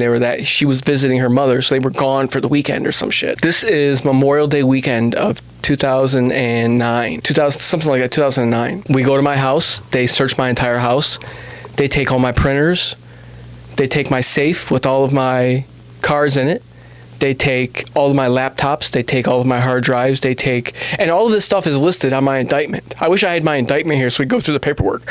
But on my indictment, they had all the list of all the things that they took and they searched and they seized from my house. 2 or 3 different Fargo printers, hard drives, embossing machines, encoding machines, everything. Computer. Anything with removable storage on it, they took. Back in the day, this is before camera phones. This is before the iPhone, before the first iPhone was released. So we had digital cameras were like the big thing back then. They took everything they took. I had a storage unit with a car and a passport and money that I didn't tell them about. Obviously, I had a little getaway. I was smart enough to at least do that. Put something away just in case I had to run or get out of town. So they took everything. They gave me a business card, and they were like, you need to be at this address on this date at this time. And then they left. They left my house. You were like, shit. Yeah. And they were like, do you have any drugs or guns on the premises? I was like, well, yeah, I got about a quarter pound of marijuana in the refrigerator. I have a fucking Romanian Wasser 10 AK-47. I have a couple of fucking 9mm. I have, you know what I mean? Like, I had shit in the house. They're like, we're not the ATF. We don't care about the guns and drugs. They left my guns and drugs. They left all of my marijuana in the refrigerator, and they left all of my firearms. In the fucking, I had a concealed weapons license. You know what I mean? Like, I was legit. All of them were tamed, but they didn't run serial numbers. Well, I think they weren't addressing that stuff then, and especially since it's fraud and all. They're here that. for credit cards. Where they straight up told me, like, we're not the ATF. We don't care about that. We don't care about that stuff. You're not guilty of it yet. Which this is an investigation. I didn't use guns to commit a crime. Like, so. Different thing if you're a felon and you've got all this. Yes, guns. but I wasn't. Right. Yeah, I wasn't. And so they left, and they're like, well, you need to come down. And they had the address I had at the time. And I thought about dipping. Like, right then and there. Like, I was like, I just need to fucking leave right now. Because that's what I've done my whole life is run. But I'm like, you know what, fuck it. They didn't take me to jail now. Why would they take me to jail then? If they were going to arrest me, they could have just done it now. They could have called the sheriff, and they could have had a sheriff come out and just book me and take me to the fucking county jail and book me. I see your reasoning. So... And this was like a week out. So I had a week to prepare for this. And they're like, well, if you go back online in any of the forums, we're going to know. I had to give them all my login information for all of the forums. Yeah. So luckily I didn't keep like chat logs or anything like that. I didn't keep invoices. I didn't have a filing cabinet with fucking invoices in it. You know, all my sales. Yeah, no, I didn't keep any of those records. I just knew who I dealt with, and I knew who, just from like emails and shit. So I go down like a week later to the headquarters, the Southern Middle District of South Carolina's Secret Service headquarters. And I walk into this room, and there's this long table in this room. And I walk into this room, and fucking, there's probably 10 or 15 people at this table. They had flown out people from Washington, D.C., from the Cyber fucking Task Force Crime Division Unit from Washington, D.C. They had flown people out from Las Vegas for the Financial Crimes Division Task Force out there. They had flown people in from California. So for all over the country, they had flown people in for this meeting. And so I walk in, and in the middle of the table, they have all these screenshots of all of my activity on these forums spread out in the middle of the fucking table, dude. Every post I had made, every comment I had made on someone, like they had done their work. Somebody sat down and they dug through every forum, and anytime U.S. Plastico was mentioned anywhere in the forum, they screenshotted it, and it was in the center of this table. All these screenshots laid out, and I think they did that to fuck with me, so that they didn't want me to lie. They're like, so kind of like a, we know what you've been doing kind of deal. We know who you are. Yeah, they didn't even bring it up. It was just there. So that I seen it when I walked in. And I think that was part of the psychological. Oh, without question. And I processed that as soon as I walked in. I was like, okay, they're trying to fuck with me. So this also lets me know that they don't really know the extent of what I've been doing and how long I've been doing it. Because now they're trying to fuck with me. Now they're trying to play mind games with me. And they ran me through the whole rigmarole, like how long have you been on the forums? How did you find out how to do the credit card fraud? And I told them, I was like, I just, tutorials. I read fucking tutorials online. They're like, who else has been doing this with you? We know you're part of some kind of bigger crime ring. We know this is something. They just couldn't believe that it was just some kid using a fucking walk-in closet to print a little bit of credit cards here. They couldn't believe it. A, because of the quality of the plastic that I was printing. And B, just the extent of the organization of the operation. They thought I had to be a small cell, a part of something much larger, which I was. But at the time, I didn't know. I didn't understand this at the time. I was selling directly to the Russian mob. And I didn't know it at the time until I got like all of my discovery and my indictment and everything in the mail when I was going to court. In jail when I was going to court. Sheesh. Yeah, I had a buffer. It was just one guy I was dealing with, but apparently that guy was a buffer between me and like the Russian mob. So I was selling fucking thousands of cards to the Russian mob for years and years. I had no idea. Well, across seas, I think a lot of those crime syndicates they are into like crime. They'll send 100 people out with credit cards. Yep. You know what I mean? They'll send women out doing them. And I had an idea that this was going on, but like I said, this is the early days. There's no social media. Every time something happens, it's all over social media now. Right. Like those Asian kids that stole like $300 million in fucking Bitcoin down in Miami, and they were buying mansions and popping bottles and buying fucking Lamborghini Uruses and shit. These kids are like 21, 22 years old. All got caught or all going to fucking federal prison because they're fucking idiots. You know what I mean? Like, I wasn't doing shit like that. That's why I lasted as long as I lasted. Right. And it was just some random fucking thing that I couldn't have fucking accounted for. You know what I mean? That happened, that eventually ended up sending me to prison. Like I said, I'm in this room. They're interrogating me. And at the very end, they were like, okay, well, we're done here. And you're going to have a court date, so we'll be in contact. And I walked out. And that was July of 2009. Mm-hmm. So when you had the court date and you start going to court, when I'm assuming that you went to prison. So this is crazy. So dig this. I get back home. My wife comes back from her mother's house. She finds the house tore up. All my shit's gone. I'm stressing because I'm like, in my mind, I'm going to prison for 10 years. You know, because I always think the worst of everything. You know, you prepare for the worst and you hope for the best. That way, you're never let down when the fucking bad shit happens. You're like, okay, well, I knew this was gonna happen anyway. She's tripping out because obviously she knows what I've been doing the whole time. You know what I mean? So she now in her mind, she's got all worked up like somehow she's gonna get in trouble now. And they're going to take away my son. So she just leaves me. Fucking dips on me. Tells me she gets in the car one day and goes and visits her cousin and takes my son with her.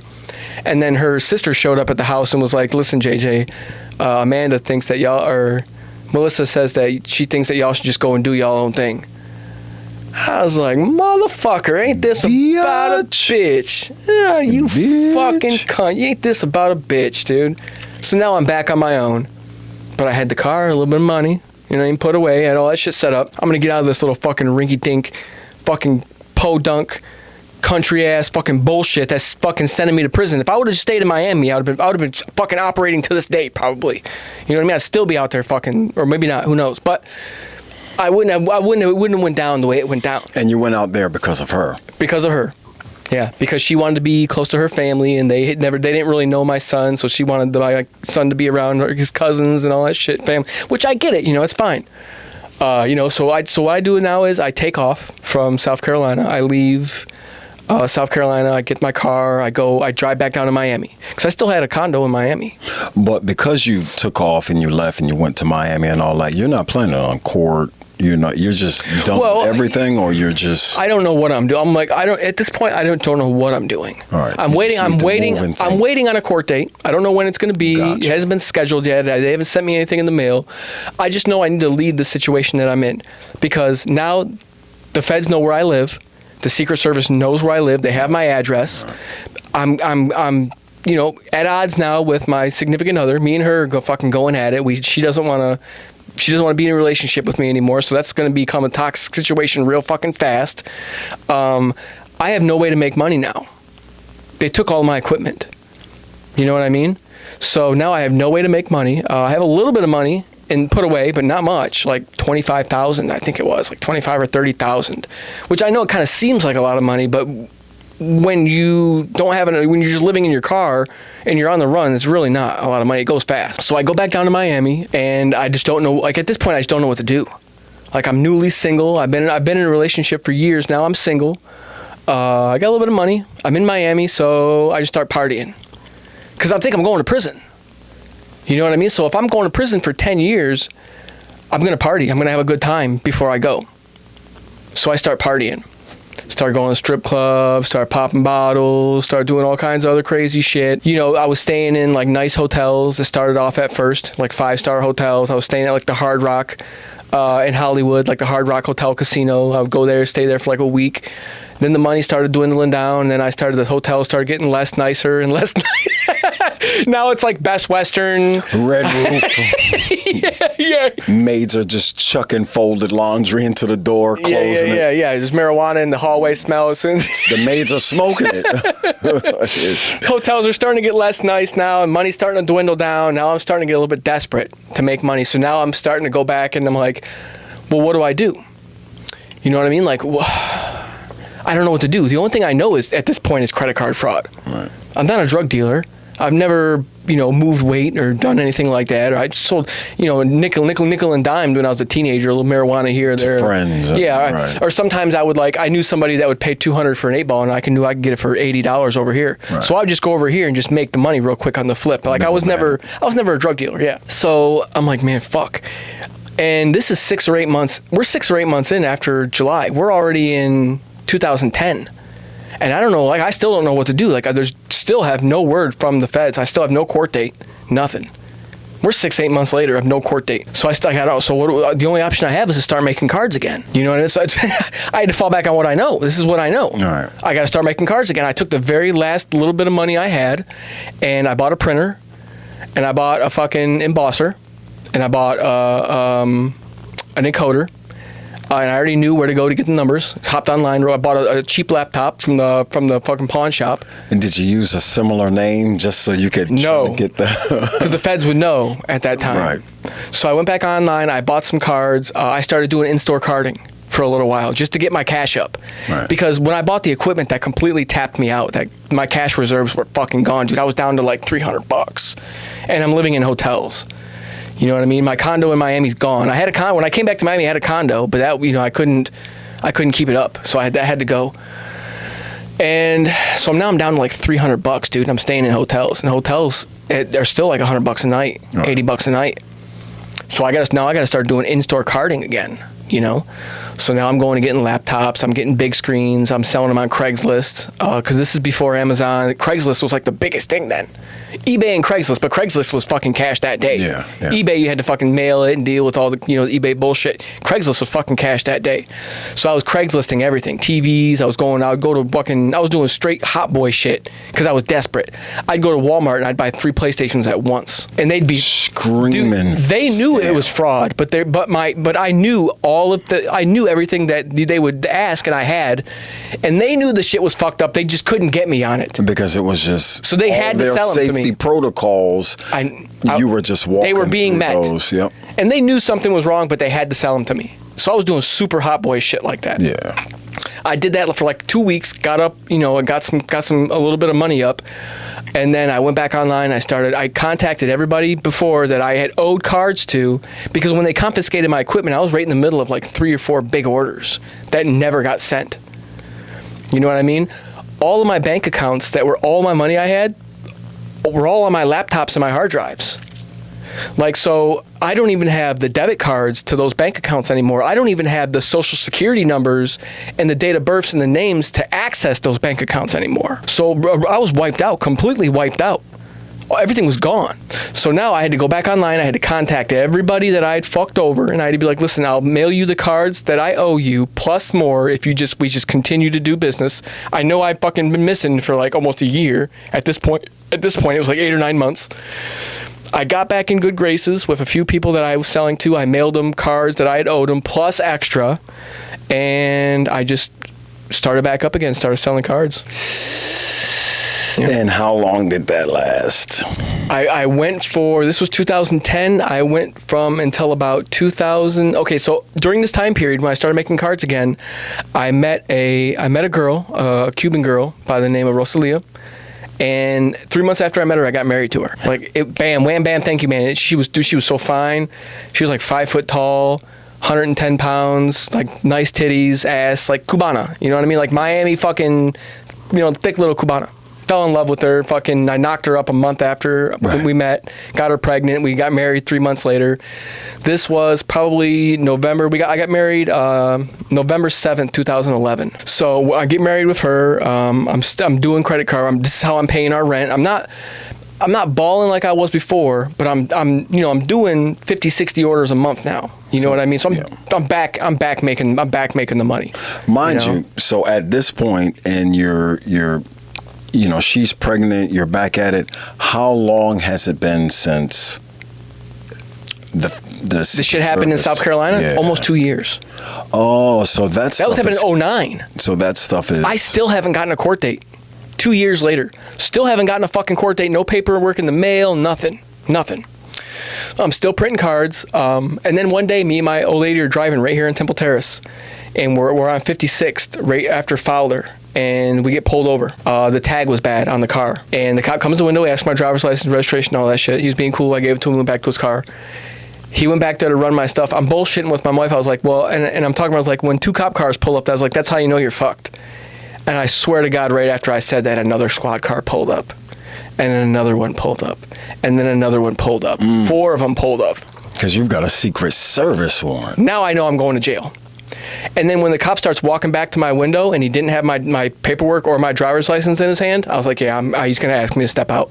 I turned to her, I was like, I'm going to jail. So at this time, there was something going on called Operation Open Market. So what they were doing is they were systematically infiltrating and taking down all of the carding forums that were operating at the time. Now, this is something that started to happen in like 2010, 2011, and I was aware of Operation Open Market because obviously I'm selling cards and like everybody's like posting all of these threads about LE, law enforcement, infiltrating the board, and then Operation Open Market, and then like a few people they took down. So in my mind, I'm like, oh, fuck. This is it. Because years had gone by and I didn't know what was going on with, I had no court dates, no nothing. So I told my wife, I said, go back, I'm going to jail. I said, go home, get everything out of the house. All the printers, all the equipment, the debit cards, everything else, I get rid of everything. This was on a Friday. I get picked up, I go to Falkenberg Road on Friday, sat there all weekend, couldn't get arraigned because it was late Friday. I had to wait for Monday morning to get arraigned. Falkenberg Road is a county jail in Falkenberg Road County Jail. Tampa, Florida. And Monday comes, I don't get arraigned. Like, what the fuck is going on here? Monday night comes, a U.S. Marshal comes to the jail to pick me up and transfer me to Pinellas County. The federal hold. Where they hold all the federal, and they're like, well, you have a federal felony warrant out for your arrest. And that's all they would tell me. Like, that's all the information they had. They couldn't tell me anything else. They're like, you have a federal felony warrant out for your arrest. No bond. No bond. Yeah, no bond. They take me down to Pinellas County. Monday, I get transferred by the U.S. Marshals. Come and get me and transfer me to Pinellas. Tuesday, I finally get arraigned. They give me a PR bond, even though I'm wanted. So this is when I finally find out when I get to court for my arraignment that it's out of South Carolina. They're like, you have a federal felony warrant out of the Middle District of South Carolina. I'm like, okay, now I know what it's from. I was like, okay, they're finally coming to get me for this shit. So I get a PR bond because I had been living in Tampa for, I don't know, like 2 years at a year, at least a solid year at this point. And PR means what? Personal recognizance, okay, where I don't have to pay any money. It's just like a personal bond. But with the one caveat, I'm going to be put on something called pretrial release. So in the federal system, they put you on probation before you're even convicted. So if you're going to be out on bond, you have to report for drug testing. You have to call every single day and type in your thing. And if your number says you have to report today, you do not have to. So it's random. Every single day of the week, I have to call this number Monday through Friday. And either it's going to tell me to report or it's going to tell me I don't have to report. And if it tells me I have to report, I have to go down to the fucking PO place downtown Tampa and take a fucking urine analysis. Plus they show up at your job, they show up at your house. It's like probation, bro. Haven't even been convicted yet. So they put me on this shit. I get out Tuesday, they put me on this PR bond. I got to go down the very next day and go and see the fucking parole officer. And dude, I'm like, what the fuck is this, man? You know what I mean? And now all of a sudden, dude, I'm in the thick of it now. Right. I'm like, fuck. So I get out on Tuesday, I go home, my wife got rid of everything. All of the printers, all of the fucking everywhere. I'm like, well, what'd you do with it? She says, I threw it in the dumpster. So now I'm fucked. All my printers are gone. All my debit cards with all my cash on it, that is gone. Hundreds of thousands of dollars. Hard drives are gone. She cleaned out everything. I was thinking about driving down to the dump and trying figuring out, like I went to the dumpster and I took down the serial number of the dumpster, and then I tried to figure out like what truck, the serial number of the truck that came to our community, and then I was gonna go drive down to the dump and break into the dump and fucking try and figure out like, dude, it's 100 times. Dude, what are you gonna do? I don't have no fucking job. I don't have no money. Now I'm fucked. Right. Now I'm completely fucked. And now I don't even have money to buy equipment again. Yeah, I'm just, now I'm reporting to this fucking parole thing. I got to call every day. Dude, one day I didn't call because see, here's the thing. I'm not going to stop smoking weed. I'm not going to stop. So what I would do is when I would get that call, I would make sure I call first thing in the morning as soon as the lines opened. I would I'd get up early, I'd call, and then if it told me I had to report that day, I would go down and I would get something called a Q-Carbo 32 or Q-Carbo 16. That drink, you ever see it? Mm-hmm. It's like a flusher. Mm-hmm. Open it up, drink it all the way down, fill it up with water, drink that all the way down. And then you're good for like 4 hours after that. You urinate once, and then every time you urinate after that, it's masked for up to 4 hours. So then I would know I would have a window that I could go down to my probation. I could just take the UA, I would pass every time. I did it like 3 times, passed every time. And so I would do that. Dude, tell me why I forget the fucking call one day. Forget the call to check, because sometimes I would forget and then I would just get lucky. I wouldn't have to report. Dude, I forget the call one day and it was my day to report. The very next day, my PO calls me. I was like, why didn't you report yesterday? I was like, wouldn't you know it, the one day I forget the call? He's like, okay, well, I need you here in 30 minutes or else I'm violating you. This guy was a real fucking dickhead. Mm-hmm. By the book, came to my house, went in my bedroom, went in my closet. Like, dude, just a real fucking prick. I go out, I run, I get the Q-Carbo 16, I try and do it, I go down, I fail the UA. Because you haven't given it time. Didn't have enough time to get into my system to get out of my urine. So now I failed the UA. So now I just stop reporting. I go on the run. I'm like, fuck this. I'm not going to jail. Right. You know what I mean? I'm already catching Amtrak trains from Tampa to South Carolina every time I got to go to court because I'm not driving all the way up there. So I just caught an Amtrak up there, go to court, get a hotel room, hop back on the had come back down to Tampa. I had to do it like twice. Once for my initial arraignment and then another one for like pretrial or whatever. So now I dip. I just take off on probation. We move from Sly and 56 just to the other side of town over there on 22nd and Fletcher. I figured, they don't know where I live. Nothing's in my name over here. You know what I mean? Whatever. 3 or 4 months goes by, and then one day the U.S. Marshals showed up and arrested me. At your doorstep.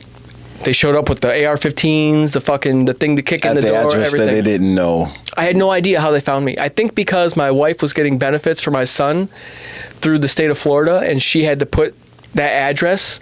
And I think she just popped up in the system, and they're like, well, he's married, so let's just go kick this door. Yeah, you guys are tied, so. Yeah, let's go kick this door. They arrested me. I got extradited I had to go to Pinellas County. I sat here for 2 or 3 months and had to go through the whole extradition process to go back up to South Carolina. They put me on Con Air. They flew me to Atlanta. I sat in Atlanta for like a week or two, and then they transferred me to South Carolina, and then I had to wait on a court date and do all that shit. Finally, I get to court. I get a court-appointed lawyer, Catherine Everett, best federal court-appointed lawyer on the planet. First offer was 150 months. The first offer that they came with was 150 months. What is that in years? It's like 15 years. Yeah. Something like that. I'm like, well, this kind of sucks because this is kind of outside of what my sentencing guidelines are, first of all. Well, not really, but it kind of was because in the federal system, they have to sentence you based on like a certain like block of criteria. Yeah, whether or not you have a high school diploma dictates how much time you get, believe it or not. Whether you're married, what your background is, how many felonies you have, like what your criminal record is, so you in like a bonus when you're married and if you're married, have a high school diploma, you've never been in trouble. Like first of all, your custody level is going to be low, and you're not going to get as much time because they have to sentence you in certain brackets. But if you're a career criminal, you got a bunch of felonies, that automatically puts you in like a certain bracket for sentencing, so that they can hit you with certain guidelines. It's a fucked up system. Well, I mean, I guess not that good if you're not a career criminal. It works in your favor, but most people are not. First deal I rejected. I'm like, there's got to be something we can do here. So we started going through my discovery, and when it got to the part to where the old man went in my package, and she was like, "Wait a minute." She's like, "Let me look into this. I'll be back." I didn't hear anything for 2 weeks. 2 weeks. I didn't sleep. I didn't eat. I didn't know what the fuck was going on. They're trying to give me 15 years. This is fucked up. You know what I mean? I don't have nobody out on the inside sending me money for commissary, coming to visit me, writing me letters. I can't call home. I don't know what's going on out there with my wife. Nothing. I'm completely cut off from the outside world. And I'm in South Carolina, which, my other wife, my ex-wife is up there, but she's not coming to visit me or having anything to do with me. Yeah, I'm alone. 2 weeks later, she came back and she said, I've spoke with the DA and the prosecuting attorney, and this is their offer. She slid it underneath it, said 24 months. Mandatory minimum for aggravated identity theft. She's like, they've agreed to drop so here are my charges. Manufacturing of a fraudulent transaction device, possession of a fraudulent transaction device, sale and interstate commerce of a fraudulent transaction device, wire fraud, mail fraud, and aggravated identity theft. The only thing that they could stick me with was the aggravated identity theft because I did indeed have that gentleman's information. My picture was on somebody else's driver's license, and the mandatory minimum for that was 24 months. They got rid of all the rest of the charges. I said, run it. Yeah, you should have told her, ma'am, you should have signed that and brought it to me. yeah. I said, run it. 24 months, I'd already been down 9 months, 10 months. Yeah. So by the time I got to the yard, I had 11 months left to the door. Plus, and I had 6 months halfway house. So I barely had to go do any time at all. By the time I got to federal prison, I had to do maybe like a year on the compound. A year on the yard, and then I went to halfway house. And when they sent me to halfway house, I got out. So I got arrested in like 2011. I got out in 2015 to halfway. I went to halfway house in like July or something of 2015. No, 2014. I'm sorry, 2014. I go to halfway house. I get out of halfway house February 6th, 2015, on my 30th birthday. So at that point, that was like 10 years ago. So that was your last kick in the face. That was it. Yeah. You were like, listen, look. Since then, I've no more fraud, no more printing credit cards. I haven't even been pulled over by the police since then. No speeding tickets, no new cases, no nothing, dude. I feel like when you're in the middle of like, because I don't do any of that stuff either. Like I'm pretty straight laced now, and you know, yeah. I feel like when you're in the middle of your felonious rampaging and stuff, like stuff snowballs. It does. It builds up on you. Yep, and like that bad luck bug hits you, man. Oh yeah. And like you get pulled over, you'll be going. You know, you're in that frame of mind. You got a fucking bench warrant for some bullshit you don't even remember. Oh, and they're just pulling everybody. Yeah, and you're getting pulled over, especially if you're down here. Man, now you know I ride motorcycles and I drive my car like a motorcycle. I can't find a cop. I know, isn't it weird? The minute the judge signs that warrant, the ink isn't even dry, and you fucking they're waiting around every corner to pull you over. Yeah, they're waiting around every corner to catch you doing something wrong. This is the way the universe works. That's how the universe. That's how the universe works. Yeah. That's how the universe works, man. Yeah, so they kicked me loose, man, and ever since then, and you know, while I was in prison, I met Matthew Cox, and he helped me write my memoir, Bent. We wrote my whole story, and then, you know, that got published in like 2018, and like an investigative journalist found my story and contacted me, and then we filmed like they want to do like a documentary on me. We filmed like a small kind of little like a sizzle reel. You know, we're pitching that to the major networks now. I did a couple big podcasts straight out of prison. Like this is probably after 2020. Because right, like 2020, like when pandemic hit, that's when my story kind of started taking off. That's when the investigative journalists found me, and they want to do a documentary on me. And I went on a couple big podcasts. I went on the Concrete podcast, was the very first one I did. The Danny Jones Concrete podcast that got like 750,000 views. Wow. And then I was out in LA at the time, and I did another big podcast out there called Soft White Underbelly. That got like 650,000 views. And then once those two big podcasts hit, I did probably 30 or 40 or 50 other smaller podcasts that got, you know, a quite amount of views, you know.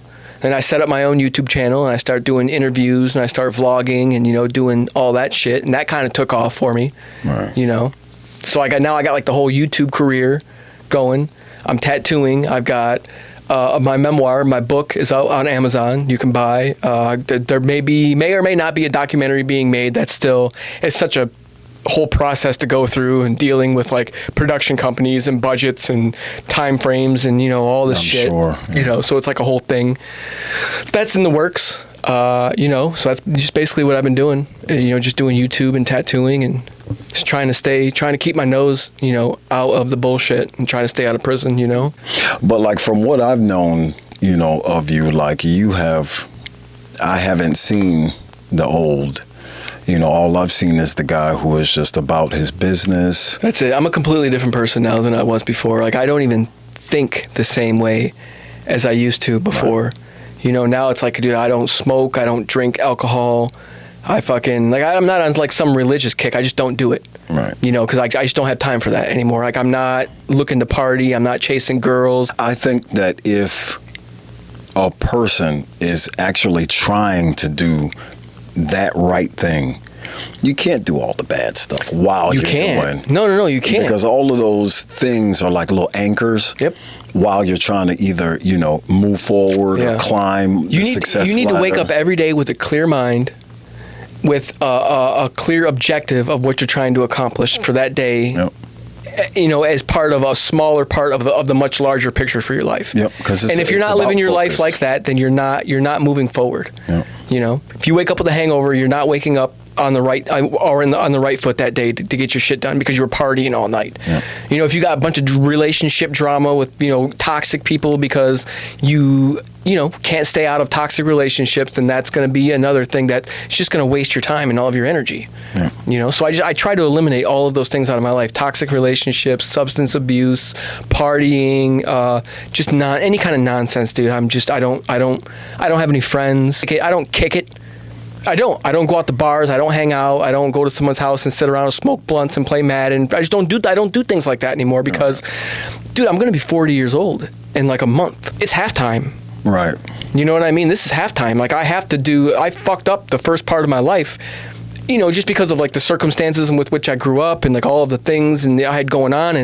And now it's like I have an opportunity now to create a good life for myself. You know what I mean? Because I've been so disconnected from all of the bullshit for so long. And all of the people and everything. It takes effort. It does, yeah. So now I just do YouTube. John Boseak. You guys can find me on YouTube.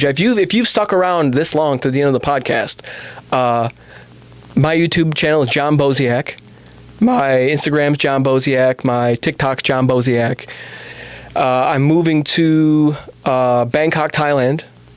Next month in like 30 days from now. God, it must be nice. Yeah, so I'll be in Bangkok, Thailand, just doing the Southeast Asia thing, traveling, filming vlogs.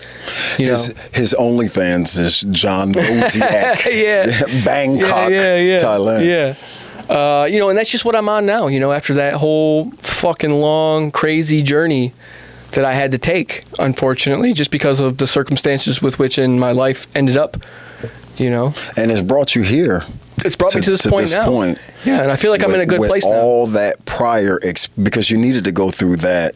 Yes. To get you it's because now I won't make the same mistakes. Yep. And like you can go to Thailand to where you've seen it all, done it all. I have the life experience. That you're that forged steel where like, what can you throw at me? Exactly. You know what I mean? I'm not going to make the same mistakes. I'm not going to go over there and wind up in a whorehouse and blow all my money and be homeless in a week. That just isn't, you know what I mean? Like, I know better than that. I've done it. I've been there. Had I gone there, 10, 15 years ago, with my old mindset, I wouldn't last a week. With your YouTube fame and all of that, you go there and can't wait to. First day I'm looking for studio space. Right. Like I'm going to travel for the first couple months while I'm in Thailand, but I'm going to set up a studio. I'm going to set up a podcast studio as soon as I get there. I'm going to be doing podcasting. I'm going to be interviewing people in Thailand. I'm going to be doing the vlogs. Like it's going to be great content. And it's going to keep me laser focused on what I need to do and just living my best life, bro. Because that's just what life's about, really. That's what it is. Just trying to be the best version of yourself and live life in the most comfortable way you possibly can. And that's all any of us can really do at the end of the day. You know what I mean? Hey, guys, listen. If you like this video, there'll be more videos just like this soon, very soon. So listen, remember, like, subscribe, and leave a comment. Any new content that you guys would like me to address, any questions you have for me, remember to look my good friend up. All his links will be in the description below. Yep. So thanks. See you guys later. See you on the next one. Peace. Peace.